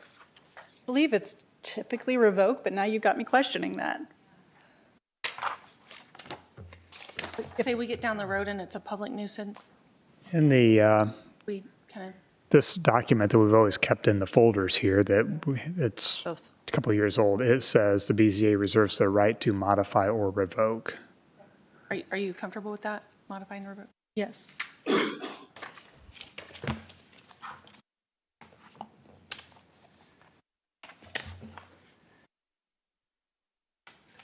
Do you need any clarification on the conditions that this only applies to the notice, which is firearms? We just assume that. Sorry, I didn't hear you. Assuming that, okay, sorry. Do we need anything in our conditions underscoring the fact that this is for firearms only and does not extend to beyond fire, or we should probably clarify that definition? Yeah, I jotted down here some notes of, that we wanted to clarify firearms and accessories, not including ammunition, under this special exception. Got it. Just because the definitions weren't real clear on ammunition being an accessory.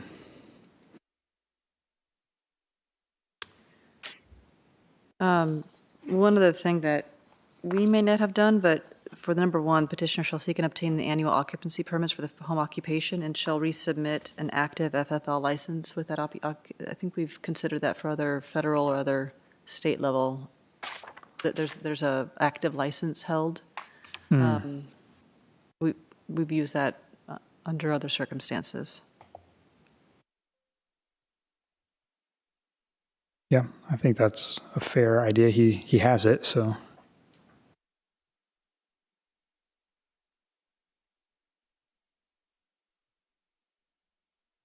The petitioner should maintain an active FFL concurrent with the special exception. I might actually go a step further and say the petitioner shall seek and obtain an annual occupancy permit for the home occupation with evidence. Oh, okay. And it should submit with evidence of an active FFL. Okay, with It evidence. just gives us a annual check-in. Yep. Is that an annual permit for you?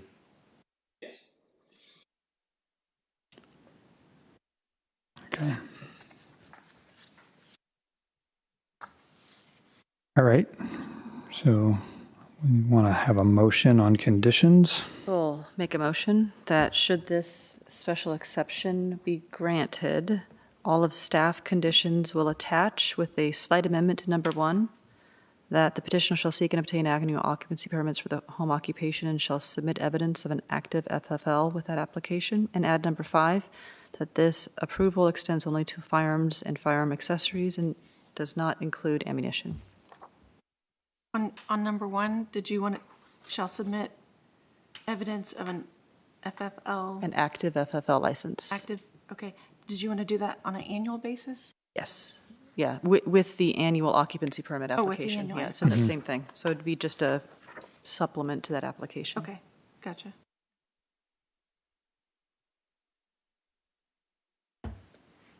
Okay. Motion complete. Second. Okay. All right, it's been moved and seconded that should this special exception be granted this evening, it be subject to the stated conditions. All those in favor signify by saying aye. Aye. Opposed, same sign. Motion carries. You can fill out your ballots.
Okay, case number 26-2684 for the special exception of a home occupation for the online sales of firearms is granted, a vote of 5-0. All right, great. Thank you.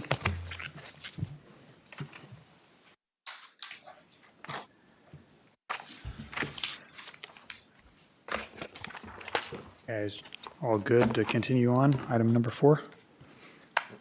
All good? Okay. All right, item number 4, residential, this is a special exception for the agribusiness and riding stables.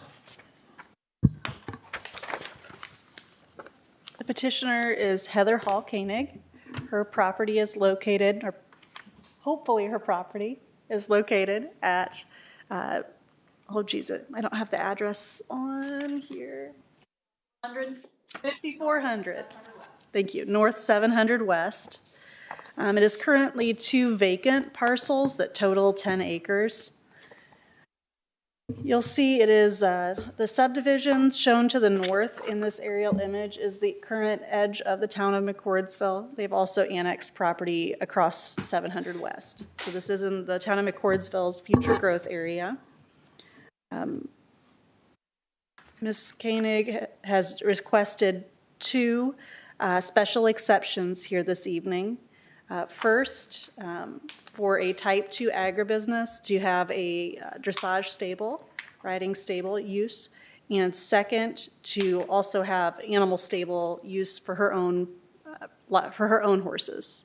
So these are 2 separate in 2 different categories, and I point that out because the riding stable agribusiness use is really more of a commercial enterprise, whereas having your own animal stables is a special exception more for personal accessory use to the residence that she plans on building. So we wanted to make sure that she was, that we were considering tonight both the personal accessory keeping of animals on site as well as the larger intention to have a dressage facility at this location. Whoa.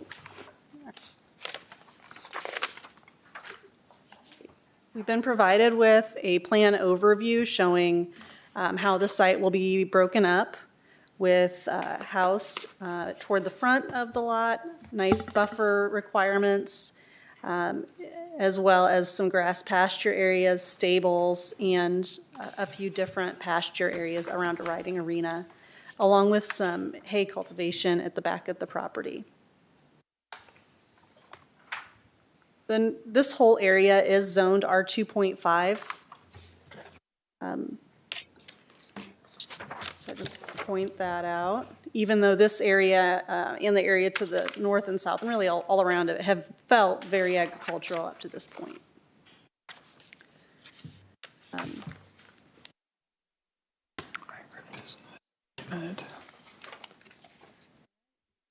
And I won't spend too much time on Heather's provided a nice presentation that I'll bring up as well and allow her to talk about that. But I did include the statement of intent in the presentation.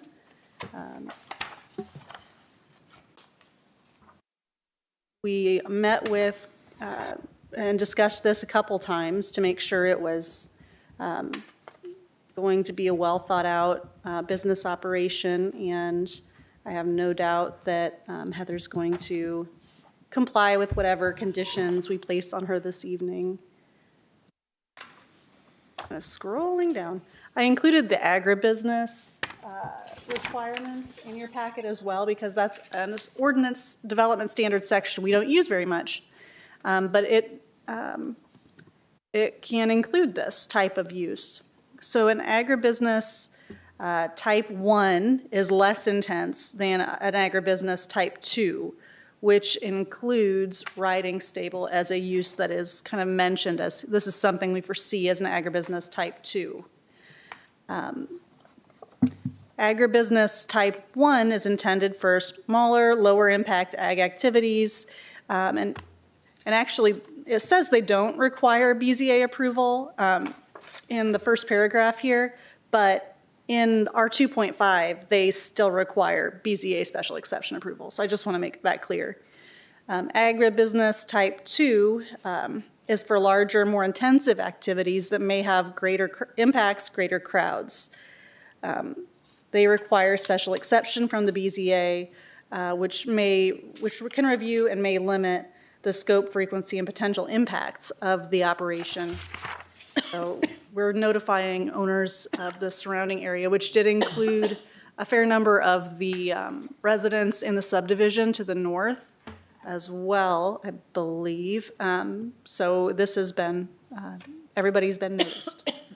Town of McCordsville also provided a letter that was live linked to the agenda.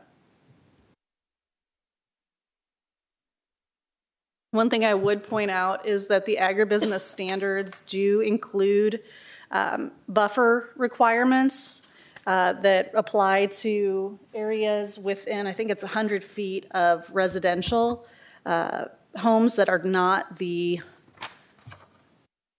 applicants. So that will apply when Heather comes back with her building permit application. We will make sure that it complies with this buffer requirement as required in our agribusiness standards.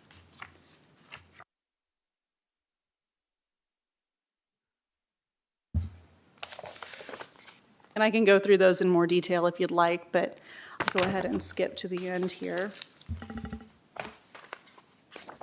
Okay, oh, another key difference between an agribusiness and a traditional special exception is that a special exception granted to operate an agribusiness type 2 shall remain valid as long as the owner-operator continues meeting the requirements of the special exception. So I believe that is, and well, sorry, I might be speaking ahead of myself here. Rhonda, does that mean it's transferable?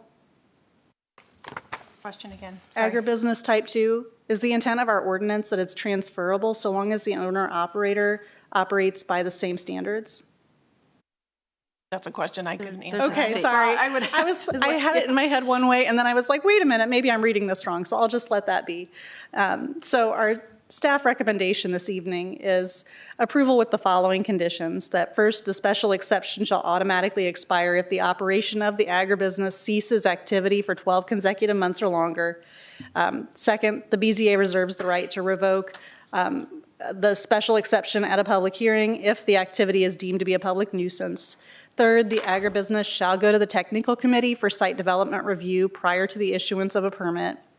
4, the ILP for the agribusiness shall be issued within 24 months of the special exception approval. Otherwise, the special exception shall expire. 5, this agribusiness shall comply with the agribusiness standards that I just talked about in 156.081. And 6, the agribusiness shall be limited to the riding stable use as presented this evening. So it doesn't expand to other uses. Lacey, I can see you have questions. So 156.081 says the approval runs with the land. That's, okay, unless otherwise outlined by the BZA.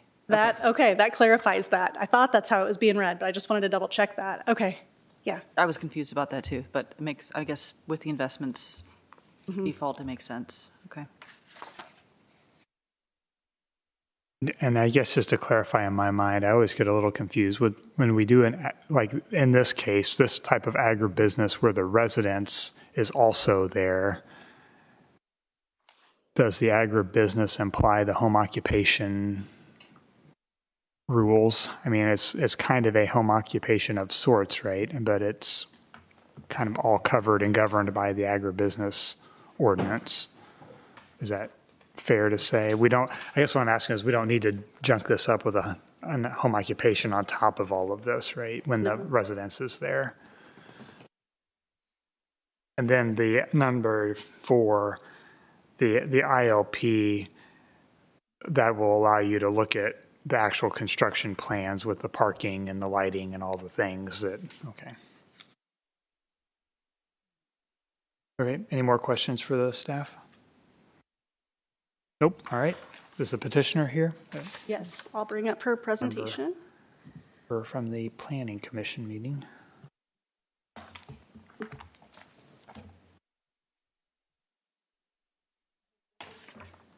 this is not the right petition.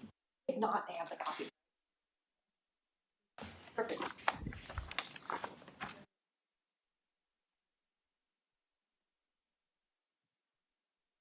Awesome. Thank you so much. Affirm the penalty of perjury that the testimony you're about to give is the truth, the whole truth, and nothing but the truth. Yes. State your name, spell your last name. Heather Hall-Koenig, Hall-Koenig. All right. Thanks for having me here tonight. Appreciate to be able to talk about this potential agribusiness. So what we have here, Kayla mentioned, I'm looking at 10 acres. I'm the prospective buyer. I'm currently under contract through July 31st, so I don't own it yet, but we do have an offer out there. We are under contract. And what I'm trying to do is have a residence and also have a small side hustle, horse business. We do have day jobs, my husband and I, but I want to do this on the side. I do ride professionally currently, a little bit on the side. I'll go ahead and move to the next slide. My statement of intent, so we are seeking the agribusiness type 2 with riding stable exception, understanding that it would also be an animal stable exception for the personal side. This is on North 700 West, 2 5-acre parcels. And what I'm looking to do is have maybe about 6-7 acres dedicated to horse grazing pasture. That'll be about 3 paddocks. About 5,000 square feet of dry lot that's professionally installed where they come and take the topsoil off, put in the limestone and gravel and some, making sure that it's nice and dry for horses. They're not meant to be in the mud. So in wet conditions, we have that. Possibly 2 to 3 acres for a hay crop, should I find somebody who's interested in farming the hay and I can produce my own hay at the back of my property. That would be lovely. Maybe up to 2 acres is going to be needed to have the house, the arena, and the actual stable. So most of this I'm trying to go for, most of the property is going to be grazing pasture and or hay. So I don't really want to be having much of a yard or anything like that. So what I'm trying to do here as far as what is the nature of this business, it's pretty low key. So I'm looking just to build a house, have a small horse stable, and I'm looking to do horse board with training. In particular, I'd like to coach people at shows. I'd like to get people to dressage shows, train young horses, different types of sport horses that are either going to go in the direction of hunter jumper, dressage, or other English sports. And really carry on the nature of equestrian sports. We have lost, I could list them for you right now, about 20 stables in the Indianapolis area. We are a dying breed. There's very little place left for us, as most subdivisions do come and encroach us, and we get pushed out wherever we go. I do want to touch really lightly on the McCordsville letter. That letter could be written for any place in this state. Unfortunately, no matter where I would buy, I would be facing that situation. And on my end, I've been doing this for 40 years. Every place I've ever ridden ends up with a subdivision next door. It's just the way it is. I have the benefit of time and knowledge, and I've seen this happen for so many years. And I've always been like, oh, I would do this or I would do that. This is what would make this work really well. And so for me, that's all about good buffering, which is actually in your ordinance anyways. But if it wasn't, I'd be doing that for myself anyways. So beautify it. If you've ever been to Lexington or Louisville, it's going to be a little 330 feet along the road that looks like that, basically. It's going to be a lovely property. I hope it's the nicest looking thing within 3 blocks. That's what I'm trying to build. Let's touch really quickly on timeline, which I think Kayla had a really good suggestion, 24 months for the exception to expire. Here's why. I'm under contract for this property. I've got to close. Okay. I'm also waiting on Core Consulting to do the sewer plans connecting to an aqua sewer for a low pressure line to this lot. There was no drain tile, so no septic, unfortunately. So once we get those 2 contingencies cleared, I can close. It's going to take 4 months for my builder to break ground. It's going to take 7 months for them to build the house, maybe as much as 8. We're going to move into the house. We're going to sell our house in Fishers. We're going to use those proceeds to build all the equestrian facilities subsequently. So I would be pulling the building permit for the stable after we move in and we sell our house. Our houses sell about in 1 week out in Fishers and maybe 30 days to close. It's all ready to go. Okay, so I do want to cover the little triangle on this page, so I'm going to be training horses and having all that going on, but this is a working farm where these horses live there. They're grazing on the pasture. It is a working farm. I will be the only employee. That's why my operation is going to be small. There is no labor for horse farms anymore. That's another reason a lot of them close. Good luck getting a stable manager and good luck getting people to clean stalls. I personally love cleaning stalls. It's my favorite pastime. So basically, overall, it fits the bill. We're looking for the primary. Yes? 2 minutes. Okay, let's keep going because I got a lot to say. And okay, what else we got here? We've talked about the build timeline. That's important. Let's talk about the number of horses because there is a limitation I do want to cover. Currently, I retire in 2034 unless I get canned before then, and then I'd be doing this full time. I'd be looking at 7 horses.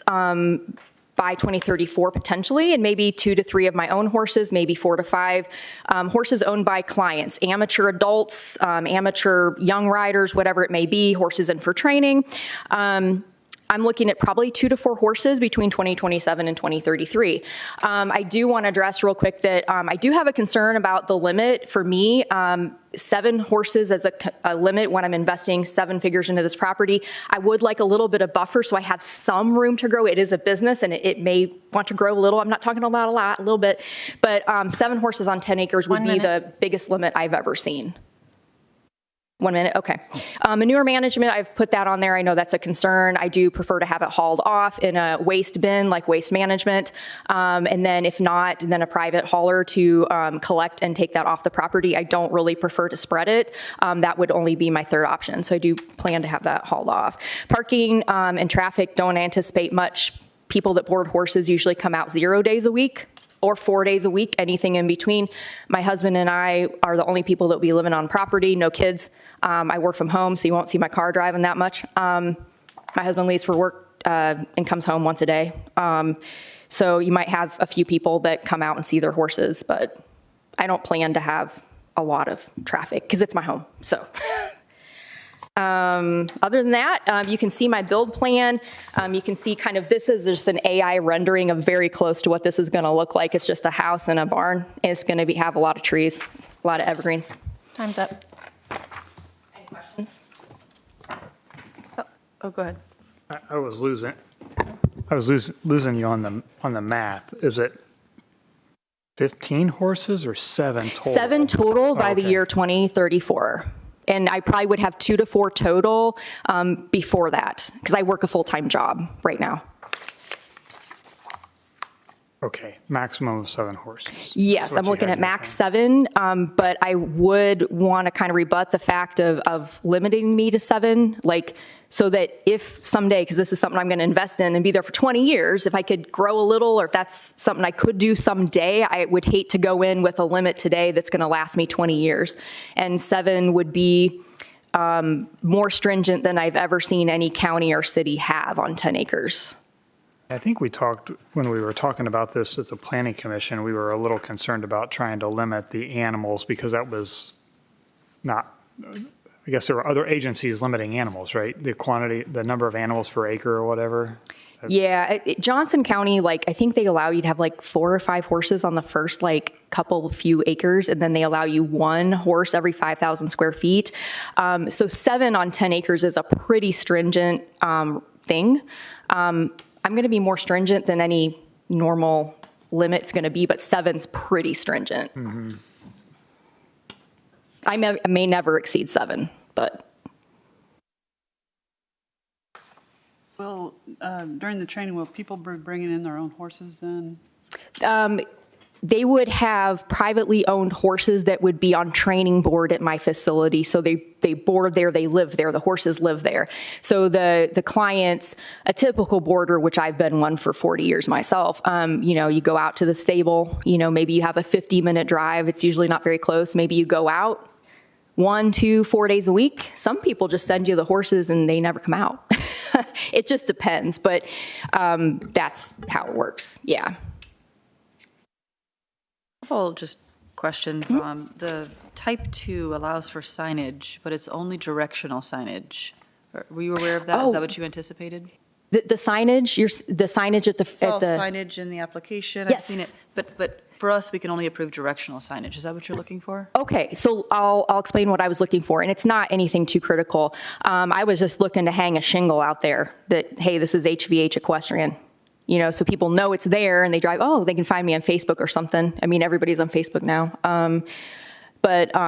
Yeah, so I don't know. It's up to you. I mean, if I can't say that I'm a business and I can't put a sign out there, then it'll just be Facebook. Everybody goes to Facebook now. I think it wouldn't be up to us. It's just up, unless we noticed it differently, we'd have to default to the standards, which is directional signage on site. Okay. Long-term, and this goes back to the Accordsville letter, how long does this operate for? Is this they're encouraging you to take a look at long-term planning? Yes. That might not be here. So what is the length of the operation for this business for you? The length of the operation, maybe until I'm 65 or 70. I'm almost 50, so like around 20 years. Okay. So that would be my thought. And then I'm going to be retiring and probably on the beach somewhere. Yeah. Did I miss that, the hours of operation, or are they just kind of anywhere? The hours of operation would be 9 a.m. to 8:30 p.m., 7 days a week. Okay. You know, I don't think that's going to end up needing to vary. That's pretty solid because I don't want people at my house past 8:30 at night. Okay, and Yeah. the agribusiness requirements, I'm a little fuzzy, we'll have to talk about on some of the procedural things, but it requires surveyor, engineer, and fire review. Was that recommended, or is that completed? Is this procedural? Yeah. That's why we recommended that it go to tech. Yes, It'll to get tech, that- okay. that tech. And that's in that technical committee, got it. And will you sell this business? Because it runs with the land unless we otherwise outline it. Are you intending to sell it anytime? Well, I mean, obviously I'm going to get old and have to move on at some point. So, like I said, we plan to live there until I'm like 70. Longer if my husband would let me, but he says no. So yeah, of course. I mean, every property anyone's ever going to buy is always going to be sold, right? And to be bluntly honest, I'd love to sell it as a horse stable. I don't care to make extra millions on it. I'd love to hand it down to the next generation. That would be my goal. What is your plan for waste and debris? Oh, yeah, that's the manure management that I was talking about earlier, Got it, okay. haul off. So my first priority or my first option would be to have like Waste Management or Republic, whatever facility goes there, have a bin and have it collected in a bin. I have a couple friends that do that, and that works super well. It's expensive, but it works great. I don't really prefer spreading the manure. Maybe my farmer would be like, hey, I'd love you to fertilize this stuff, but I don't prefer to do that. I want haul off. It's just nicer. Yeah. I have a couple of questions about another portion of the type 2.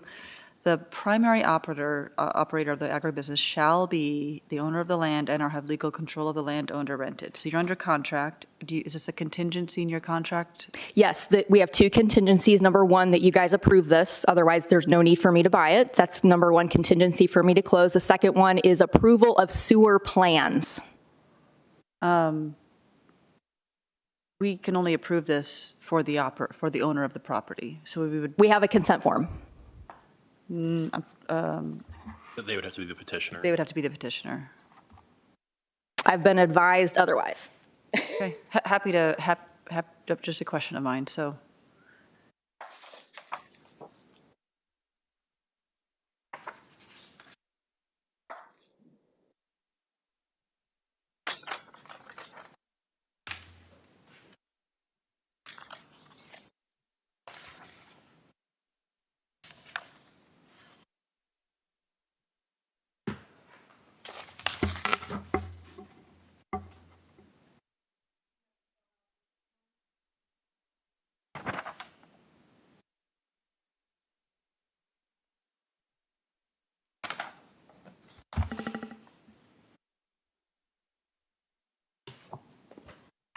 Yes, And it's only supposed to be applied upon purchase, upon closing. I mean, technically, I bet we could be in compliance by having a contingency and conditions that this closes, or it only is effective upon the closing of the property. I mean, that sounds layered, but Yeah, they noted, I kind of was curious, semantics a little bit, but the change of zoning will be contingent on new ownership of property by Michael Koenig and Heather Oh, they did a great job. Hall-Koenig. You guys did very good there. It's just that, are we allowed to approve a type 2 agribusiness when it has a requirement the primary operator shall have legal control? And do we consider that legal control? Perhaps we do. I would think when I close on the property, Business it had it. standards. I am. Which number are you looking at? Number four. Okay. Agribusiness type 1 and, or then type 2, and then This is it's in your, it's in there, but. primary operator of the agribusiness shall be the owner of the land and or have legal control of the land. If we can just consider the consent and the contingency of contract to be, I mean, I get it, you have to get consent before, but for us, we're stuck under the standard at the same time, unless we deem it legally that owner control of the land is the consent from the existing owner. She's going to own that land, right? But not currently, so we'd be approving a special exception Mm-hmm. pending, I mean, yes, it's contingent. It's but approved when I close on the lot. The That's issue how is it's that written. it runs with the land, and so we'd be approving a special exception that runs with the land under your application, and, yeah. And, but there's an application within 12 months that is just a timing issue that we run into a lot of times when this is a contingency of contract issue. Okay, a couple other questions. Well, I guess on that though, just, so the ILP for the, there's an ILP required for the agribusiness, right? So it doesn't, it's approved, but it doesn't happen until the ILP is granted, right? But that, I don't guess it's not really in here, but I know one of our conditions was that there was an ILP required for the agribusiness. So I had a similar question to yours, but then I felt like I satisfied myself when I read the ILP for agribusiness shall be issued within 24 months of the special exception approval. Otherwise, the special exception shall expire. So if she doesn't close, it's kind of hanging out there until an ILP is applied for, whether it's her or current owner of the property. If she doesn't close, the current owner of the property could go apply for the ILP and do the special exception. And he stated he doesn't want it. But I guess in my mind, it was like, yeah, we approve it, whether it's her or somebody else, it has to meet with these requirements, I guess.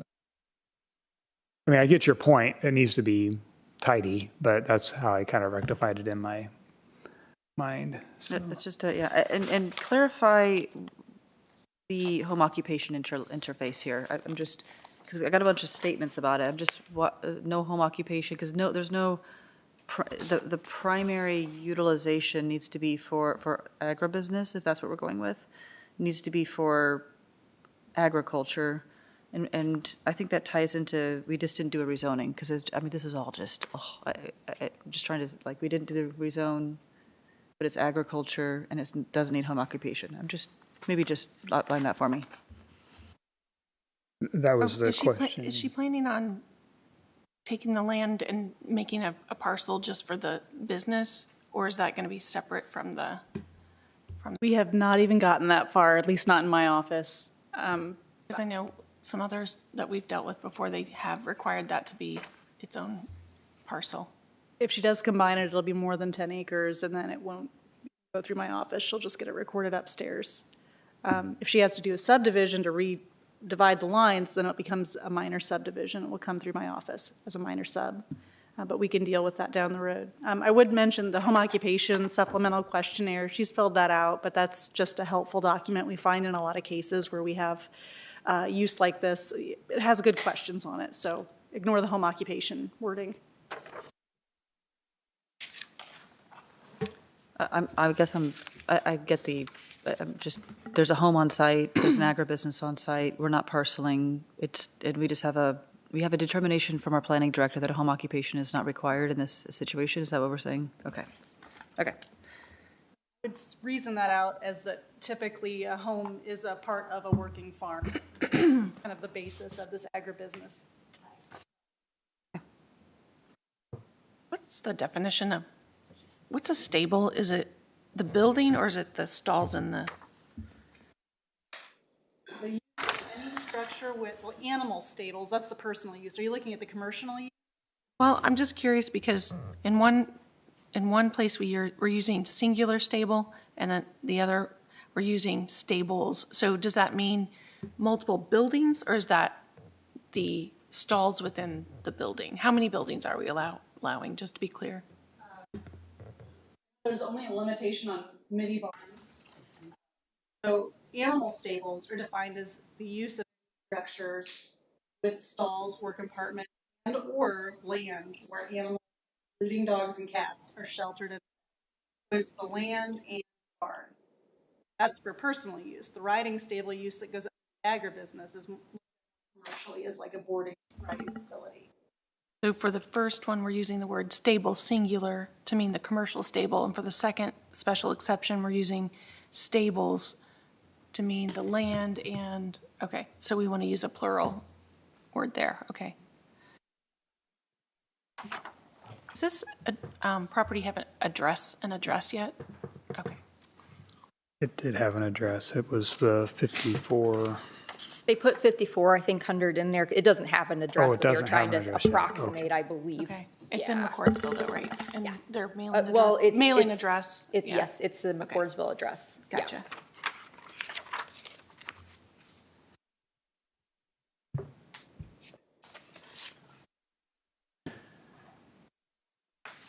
Any more questions for the petitioner? One more question, I guess, for Kayla. So the verbiage here, the special exception may be revoked if the property is deemed a public nuisance, and then it's in both of them.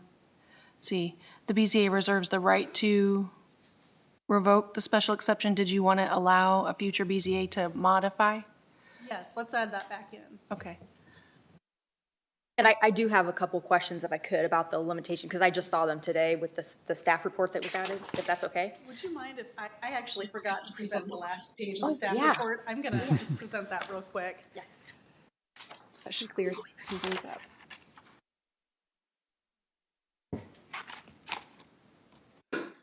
Sorry, I got ahead of myself. All right, that special exception to allow animal stables to personal use, that we recommend approval with the following conditions. The petitioner shall seek and obtain an ILP, which is an improvement location permit, to keep and maintain an animal stable on site. Special exception may be revoked or modified if the property is deemed a public nuisance. And then we limited the stable to 7 horses. So there was a limit on the number of horses, which is what we're talking about right now, and what you can consider Wait a minute. the math questions with horses. So, okay, I will turn it back over to Heather now. On the back of your, And we don't have It's the any second limitations one. like that in our ordinance. We don't have maximum numbers or any animal like a lot of other communities. Right. And we started to talk about that at the Planning Commission, and that's why I was trying to look up. McCordsville had animal math, but it was like 1 horse per acre or something like that. So that would take you to 10. I was a little hesitant to limit animal quantities per acre because was it the Board of Animal Health that we determined kind of does that? Who limits that? Is it a rule of thumb, or is there actually a limitation? I don't know who comes up with that at the different, counties and stuff, but I can tell you I've read their ordinances, and their ordinances are very similar in that you get so many horses per the first X number of acres, and then like 1 per acre, and then, or 1 per every 5,000 square feet. So they're all very similar, but I can definitely tell you 7 would, it's way more stringent than any county around here I've seen. So for me, if it would be okay, I would be comfortable with a limit of 10. Like, just so it would allow me, like, I think I only want 7, but it would allow me that opportunity, because the definition of a business, and when you do your taxes, if you're not turning a profit, you've got to try some different methods and things, right? So I don't want to box myself into a tiny corner from day one. I'm also not going to be managing a huge business either, so.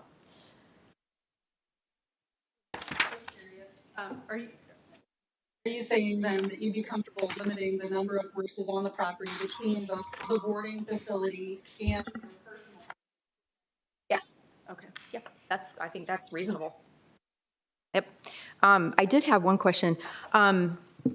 So there was one of the stipulations here was revoke the exception if I can't remember the wording, pause the business for 12 months. So the first thing I thought of what if I get cancer? What if I've got 2 elderly parents in Florida and Cleveland? Like, what if I've got to stop my business for a hot minute and take care of myself or my family?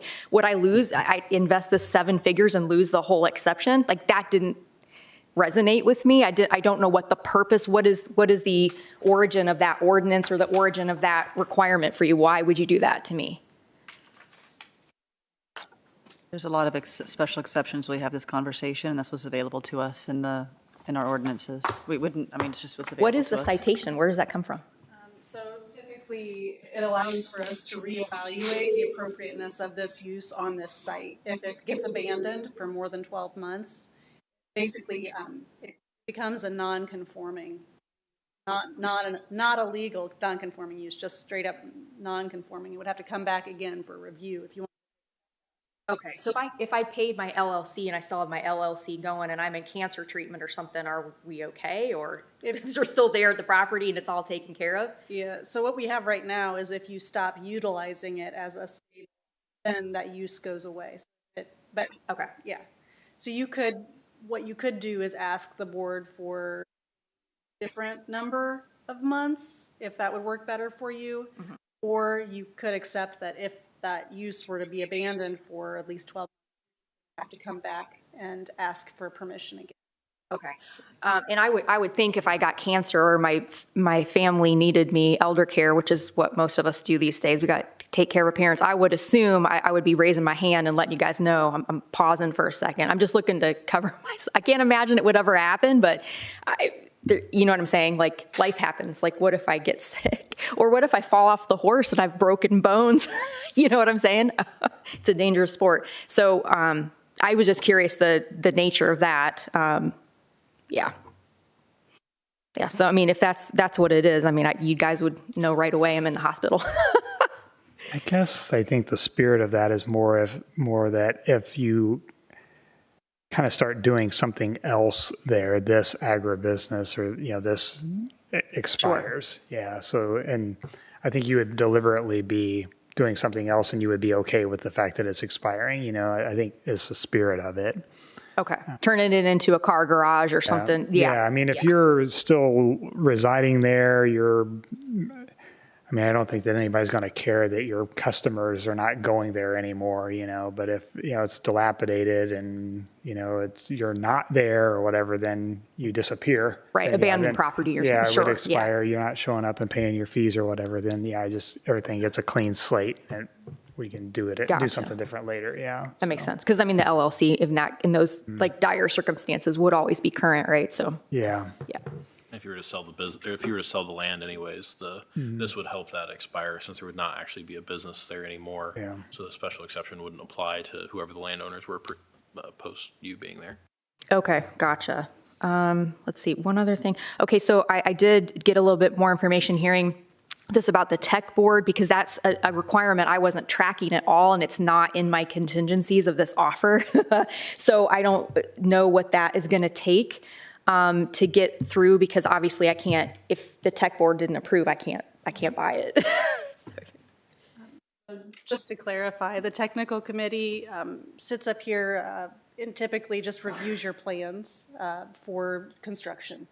And so it's very similar to when you apply for a new building, even a new single. It gets sent around to the different departments and they all sign off on it.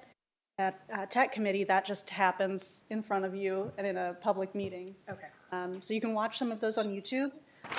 Typically, they're more commercial projects, which yours is, since it's a new construction and it has that commercial element, we'll take it through that. And then you'll also have the county surveyor and the highway engineer, the health department. Everybody's up here. You can hear all their comments, or you can turn it over to whoever's helping you with your plans, and they can have all of your comments given back to you, like, all right, do these things, submit the revised plans back to us, and it should be fairly smooth sailing.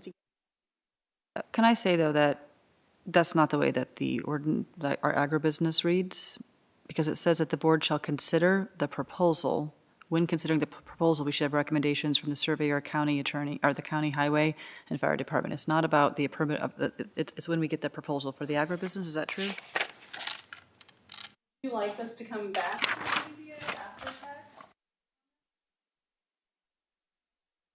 that? It would just, usually what we would do is we would have the recommendations and then they would have it as we would have it as a condition. We would allow that to be adopted as a condition.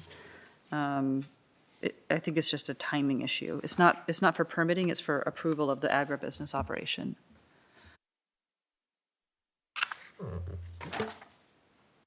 But we might think or anticipate that the surveyor, engineer, and fire department will not have any type of findings in this. If we anticipate that they will not, then I don't know. I'm just, procedurally, it's just, I'm just looking at, yeah, okay.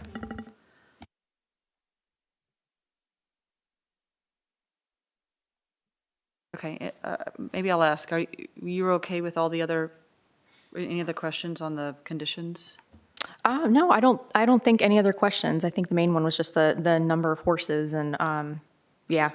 Okay, well, while you're up here, I'd like to go to the page before and just ask a couple of questions. The special exception shall automatically expire if the operation of the agribusiness ceases for activity for 12 consecutive months or longer. Would you be open to something, or the current contract for sale expires? Because what we're talking, I wouldn't be asking these questions had we not had some statement from McCordsville. Do you think we have to be respectful of the adjacency of this? I mean, Kayla knows I'm watching the adjacence of our borders all the time. And so we're adjacent to this and we just have to be respectful of this feedback. And so I think that we have an excellent proposal from you as a great, in your history, which we can trust in that. But if this is a special exception that'll be picked up by another for operation, we might not be respecting the intent of this, what we're getting. So would you be open to, or the current contract for sale expires?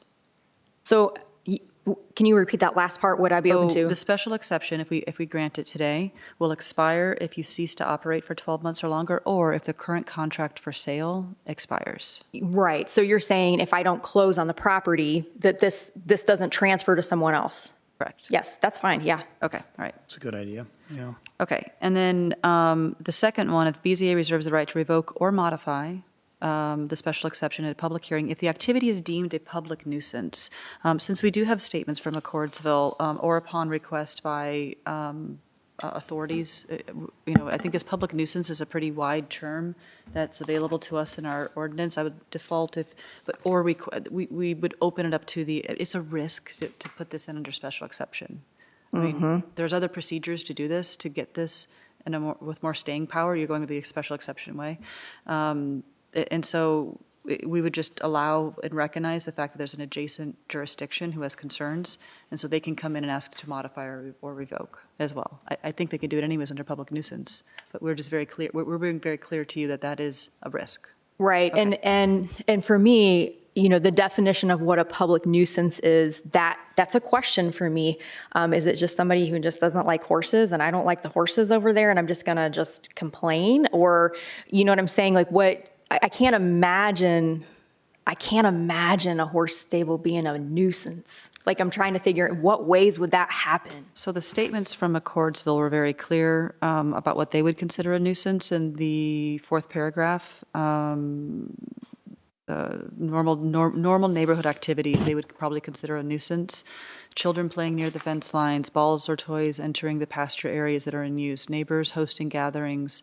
They're dual nuisance. So they're a nuisance, not my property? Yours to them, but there might be, I think there's just the adjacency, it's a dissimilar use. Okay, because I read that really carefully a few times, and so I did read, I could be worried about kids throwing balls in my pasture, and I could be worried about what's going on, people in pools, but nothing was mentioned about what they would define as a nuisance from me throwing balls, and I don't have any. I'm trying to think of what would that be, like Horses getting loose. Okay. Yeah, Tractors picking up noise, hay. lots of noise, lighting. Tractors, it could be, What do we get complaints about? cars in and out. It could be anything that annoys people. That's my concern. Anything that annoys people, because you have a lot of people that,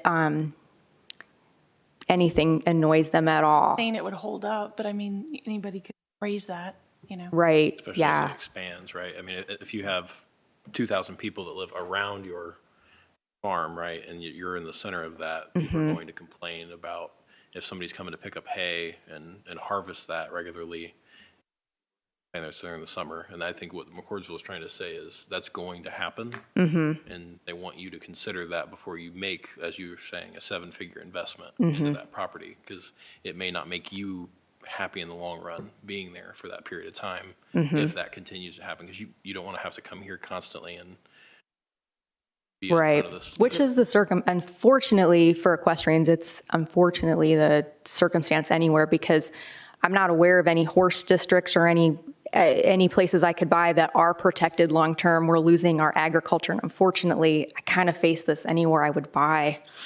That's the problem, and that's what I've seen happen to everybody I know, and everything it's gone. So We might have different questions if we weren't zoned R2. Is that where we are? We're R25? Yeah. So we have a level of care that we're looking at. Okay, next question. The agribusiness shall comply with the agribusiness standards in 156.081. Since we've discussed it, would you have any objections to say including signage, ownership, buffer, and waste? to include signage? It's already here, so we don't have to say it, but you have to comply with this, and just Oh, since yeah, we've yeah, discussed absolutely. it, yeah. Sure. We just, Sure. it's like a double tap or an underscore on those items that we discussed, okay. And then on the next page, some of the items should, some of the procedural protections we've discussed should carry over, probably the auto expiration, and depending on how we handle tech committee, the second agribusiness or the animal stable should be subject to tech committee review as well. And the exception would be modified or revoked, deemed public nuisance or application of the authority.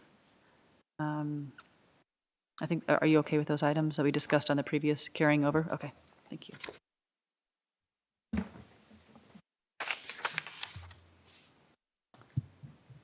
I was trying to think of a couple of examples for you with your concern about the nuisance and the revoke, and it was, I think with one of the first agribusinesses that we had was Piney Acres. They operate as a agribusiness, I think type 1, right? No, they're a type 2. They're intensive. But I don't know if you're familiar with Piney Acres, but they're a theme park basically over there. I mean, they have the Christmas tree thing, the lights, people come out with the trains. They do the Halloween festivals with concerts and all that stuff, and constant noises and noise complaints and all that stuff. And there's a lot of back and forth for a couple of years with them, and they still exist as an agribusiness. So it's, I don't think any action was there were actions taken, but I don't know, I can't think specifically and remember what they were, but eventually over time, the BZA in a lot of ways acted as a mediator to so to speak, between Piney Acres and the neighbors to make that a cohesive thing. So that was an example. The other example I was thinking of, and I don't know if they were an agribusiness, but a family had a similar parcel where they were raising dairy cows. They were over south of 70 off of Mount Comfort Road, and a neighborhood was built next to them, and their barn was right next to the fence, and they were just having a lot of trouble with the kids coming onto the property, and they eventually moved their operation just because there wasn't any agribusiness, I don't think, there. But those are kind of examples that popped into my head to kind of share with you what your concern might have been, in some historical examples of that concern. But like I said, Piney Acres still exists. And, if you have any concerns about how that all went, you could go talk to them because they experienced it. And they were at the BZA, seemed like every couple of months for a while. Well, that was maybe before you. Yeah. Yeah. So Sounds like a nightclub. They kind of were during the Halloween time and stuff. They had like a haunted corn maze or something. I don't know. I never really went out and saw it, but it was in concerts late at night, and so the neighbors voiced a lot of the police come and all that stuff. We had all the fun things. So I don't think you'll get there. So I guess hopefully Right, that sets you probably at ease not. Yeah, a little probably. bit there. But yeah, to Ben's point, yeah, the neighbors are going to complain. That's what happens, So, they could file a complaint with Kayla's office, and that's just the process, and it could come back here, and then we would have to do what we did there, which is sort of mediate that issue. So, Sure. Yeah. yeah. Makes sense. Lighting becomes an issue, so if you've got a big security light or something like that, those are the types of things that could, but I've been around the BZA for a lot of years, and I cannot remember revoking. I don't know that we've revoked. I mean, I think we've got one or two that are, maybe pending, but it takes a lot for that to happen, I think. So, Well, as long as yeah. people talk and there's compromise and there's an Yeah. issue and what can we do about it? Usually people work things out. Yeah. Yeah, usually it's, hopefully it never gets to that. If there's a complaint, they come to you and you resolve it Right. as a responsible business owner, and it works out. So that's, Yeah. No, that I appreciate that because that's, Yeah. I mean, I would complain about that too. yeah, because I think with what I remember with Piney Acres is there wasn't there was a lot of elevated emotion on both sides, and they couldn't really work it out themselves, and so it ended up back here. And ultimately, it worked out, I guess. I mean, they're still operating there, so those are your examples, I guess. Okay. I appreciate that. Any other questions? None? All right, I think we're good. Do we have anybody here that in opposition, would like to speak in opposition? No? Nope. Nope. Okay. Any other discussion on these recommendations? A couple of things for us. We're aligned that the ownership requirement of agribusiness 2 is met. I think from legal, we're aligned there. I think we discussed the fact that the ILP permit wouldn't be given. It's really up to you if you would want to other way or if you're comfortable with that. I guess personally, I was comfortable with the ILP because in my mind, in order for this thing to happen, something has to get built. So they're going to have to get an ILP, and I don't know that it makes a difference to the county whether it's her or the current owner, or really, honestly, anybody else, as long as it meets the intent of what we're looking at here tonight. I think as long as the agribusiness is tied to the riding stable, it has to be constructed, then yes, I would agree. If the agribusiness 2 is on its own, then no. Because you can have 2 years of something that's approved without before ILP. So if that's where we're aligned, good. Agribusiness type 2 riding stable. So, I mean, we could further define that it is in substantial conformance with what was presented here this evening, riding stable in substantial conformance with the presentation. Okay. And then Do you want to add the ILP to the second one since we added the other verbiage for the modified or revoked and the auto expiration? I think it's the number 1. It's just the timing of the 24 months for expiration that we might modify and match. Same, yeah. 1 is the same as, 1 on the second variance is the same as 4. It's as long as they match. But my other question is about tech committee. The ordinance requires that we consider it, but we don't have to mandate it. So we could just have it subject to that could just be how we handle it, subject to the permit. Oh, that's a good point. I was thinking that, I was reading that as we were talking. Yeah, we could, that probably would be a good idea to make sure that we require that to happen, Okay. so that and- they have some comment. The only other big item is this, and we don't see them here, but the town of McCordsville statement. It's just more of an indication, not a specific instruction, but it's just it's just proceed at your own risk, which any special exception is going to be.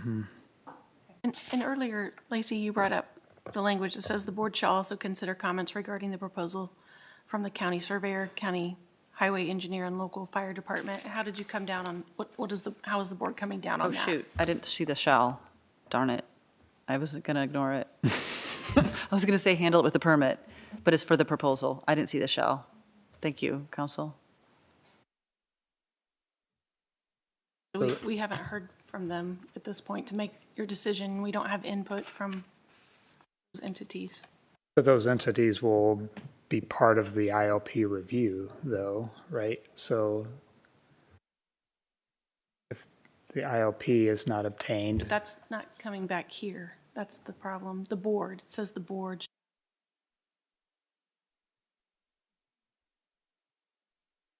have they looked at it? Have they provided comments, Have they commented to you? or can we get comments? On any of the meetings we.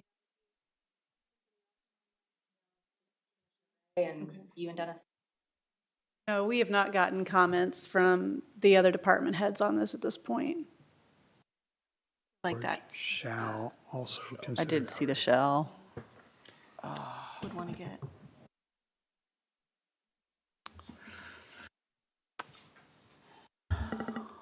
Well, I guess they're going to see it with the ILP, but then we're not officially considering those comments, right? It's because we have to incorporate it into our conditions, and that's the issue.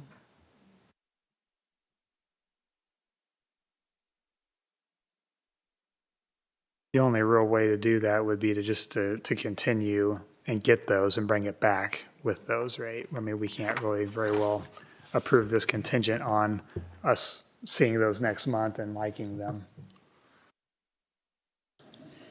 Because there might be material findings that we wouldn't be able to build conditions around. I mean, I wouldn't anticipate it, but I think that's why it's a shall on the Yeah, proposal. because, the highway, they're going to look at things about the driveway and, there might be a condition about where the driveway Turnarounds needs to be for fire placed. trucks and things like that. Yeah, those types of things.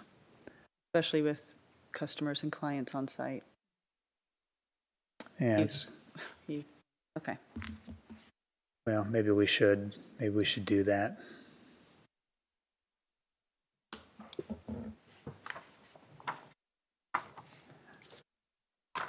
So that would be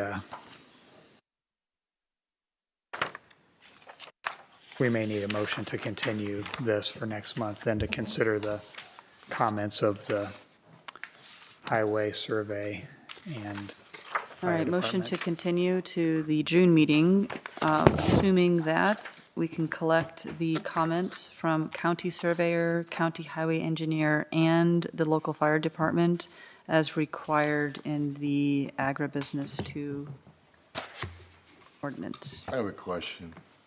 Kayla, if we don't approve this, can she even go get those comments? Because she doesn't have the exception to be able to take that next step, right? It would, I mean, given where she's at with the design, it's more hypothetical at this point.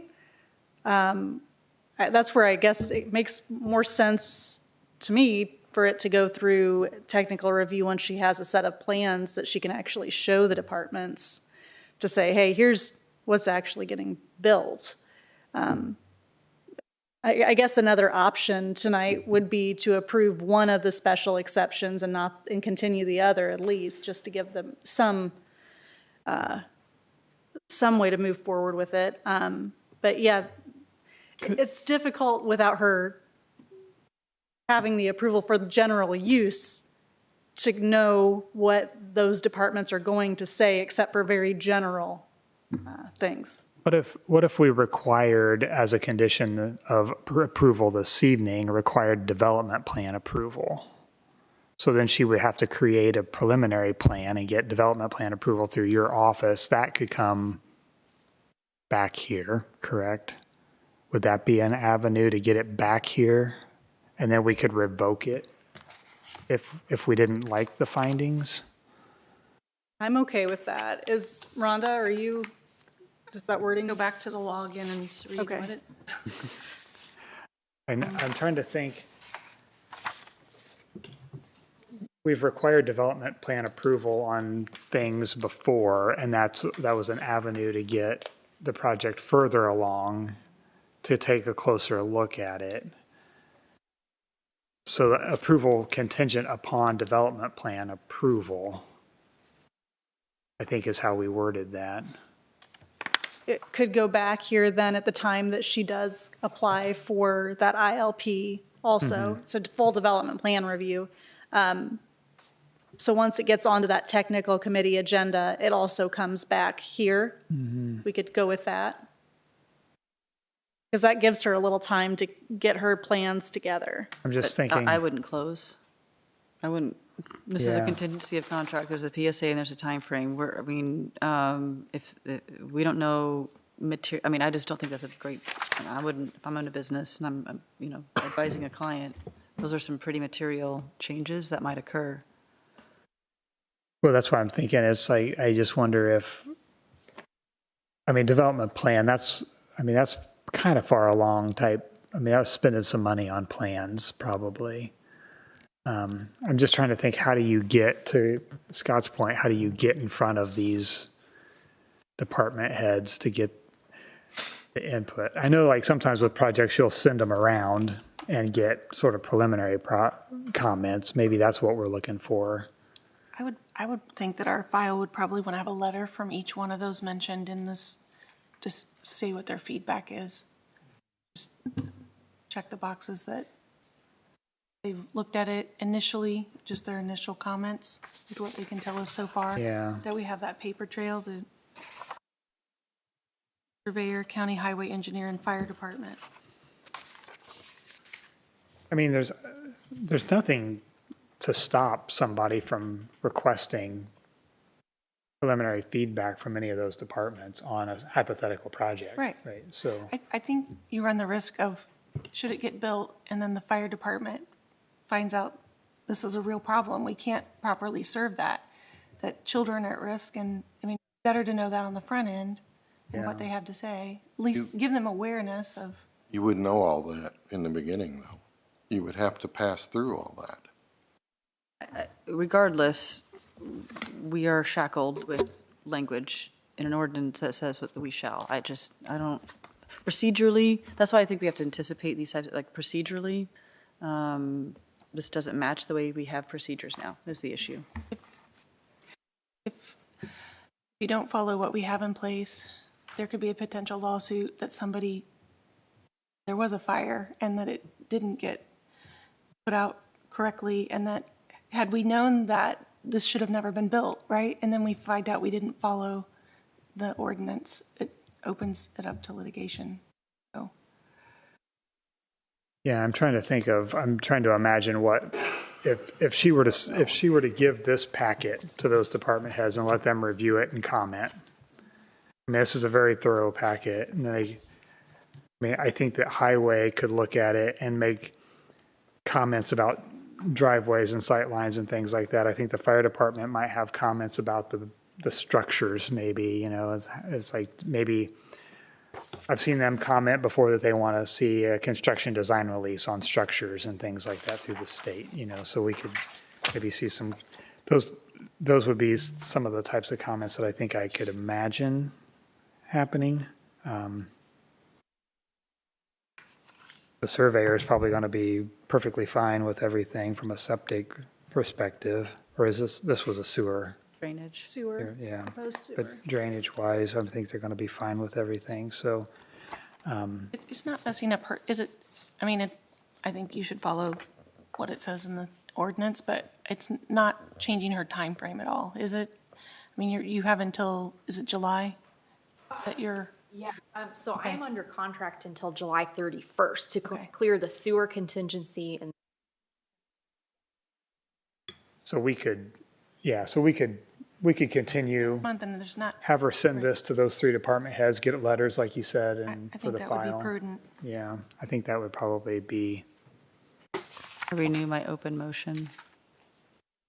yes, your motion is still good then. Yeah. So the motion was to continue for comment from those three department heads. So we would need a second for that. All right, it's been moved and seconded to continue this special exceptions until next month to get feedback from the three department heads per the agribusiness ordinance. All those in favor signify by saying aye. Aye. Opposed, same sign. Oh, you are a no? Okay, so it's with one no. Mr. Rubel, one no. So, motion carries. So we'll see this next month. And you can help her to get this along to the right people then. So that was for comment. both special exceptions, right? Yeah. Okay. Let them comment on both special exceptions. Would it be possible to amend the conditions just to catch us up to what we discussed this evening? And if you need help, we can, thank you. Yeah, That'd be get- wonderful. Thank you. Updated staff report with Yeah. recommended conditions. Yeah. Conditions that are only in my Did you want to go over left-handed those writing? again? No, but I can. Because the first one, you said that, I know the 12 months and the 24 months, you wanted those to match in number 1 and 4. So which one did you want to go with? So my recommendations, and anybody can, this is not an official motion, but for special exception, the first one, that we would add a clause to number 1, or the current contract for the sale expires. That cures us of the ownership issue or, pending utilization. And number 2, add or revoke or modify, and add or upon request by area authority. You guys can work on whatever, this is the McCordsville piece. And number 5, including signage, ownership, buffer, and waste. Those are just items that we discussed. And then I would just recommend on the second set that we match the conditions for the ILP, the revocation, the tech committee, et cetera. The tech committee will probably change once we get, that one would just be open. Whatever needs to match from 1 to 2. That would be my summary. So number 1, on the second special exception, number 1 would match number 3, this agribusiness. I think it's shall be- 4. Oh, Is it 4? the improvement location ILP? permit. ILP. 1 on number 2 would match number 4 on number 1. And then we're keeping on number 1 of the first special exception at 12 months. Yeah, that would replicate with the auto expiration, Okay. number 2. And then the modification language would carry over as well, modify or revoke. Okay.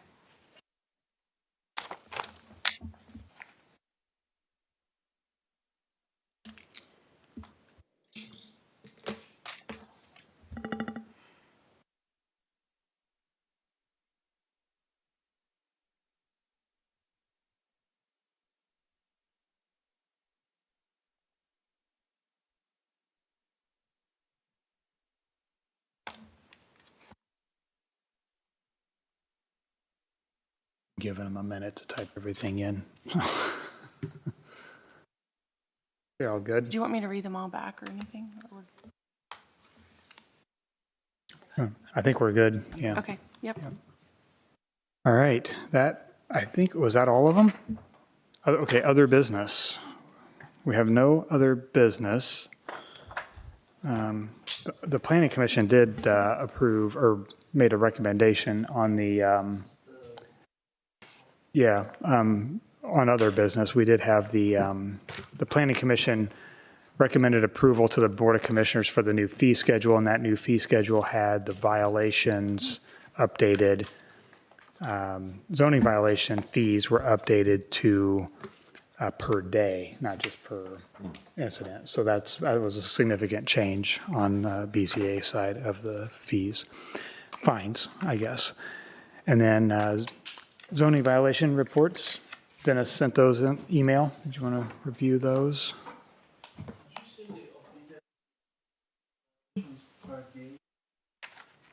The fee schedule violations were per day, right? It is that way in the current ordinance now. We are changing it in the fee schedule so it's more clear. Yeah. Thank you. Because we kind of would flounder around on those a little bit. I know we have a couple times we were doing that, imposing that, so.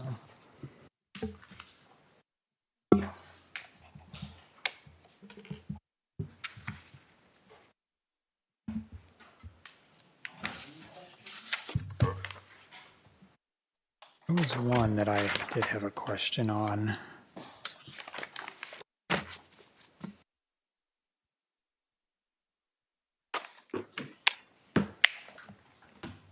Yeah, I think I got tripped up on number 5. That's a separate U-Haul situation than what we had. That one's up in Fortville. That's different than our US 40 U-Haul situation, right? Number 5? Yeah. Yeah, that's Oh, in, yes, that's in yes, that's- Fortville. Yep, okay. That's a separate one. Yeah. So there was a complaint about the U-Haul business. And an inspection was conducted. And when we did research on the property, we realized that in 2016, there was a rezone from ag to commercial community. And the rezone attached conditions that the business would be exclusive to the diesel repair shop and not anything else. And then in 2020, they extended the footprint of the rezone, adding 0.36 acres. And they currently have a U-Haul business operating from that property. So Mrs. Black came into the office to try and remedy the violation, and we're currently working on that right now. Okay.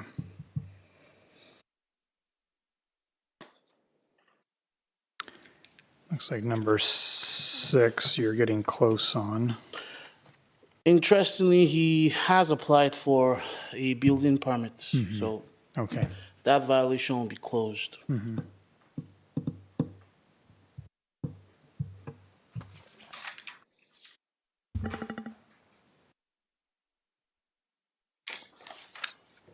Very thorough, thank you. And number 4 was seems like I've noticed several, I think there's a lot of this RV stuff happening where they're almost getting used as accessory dwelling units, I think. So that's an interesting one to maybe take a look at in the future, these things being used as dwelling units.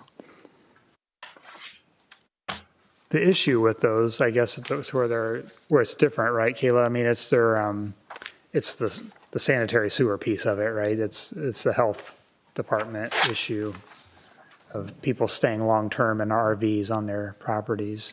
It's also a building code Yeah. violation that an RV is a recreational vehicle. It's a tent on wheels. It's Yeah. not illegal. Not illegal residence. Residential dwelling. Yeah, It got does it. not pass in Okay. building code. Yeah, okay. There was one RV complaint. That one. Okay.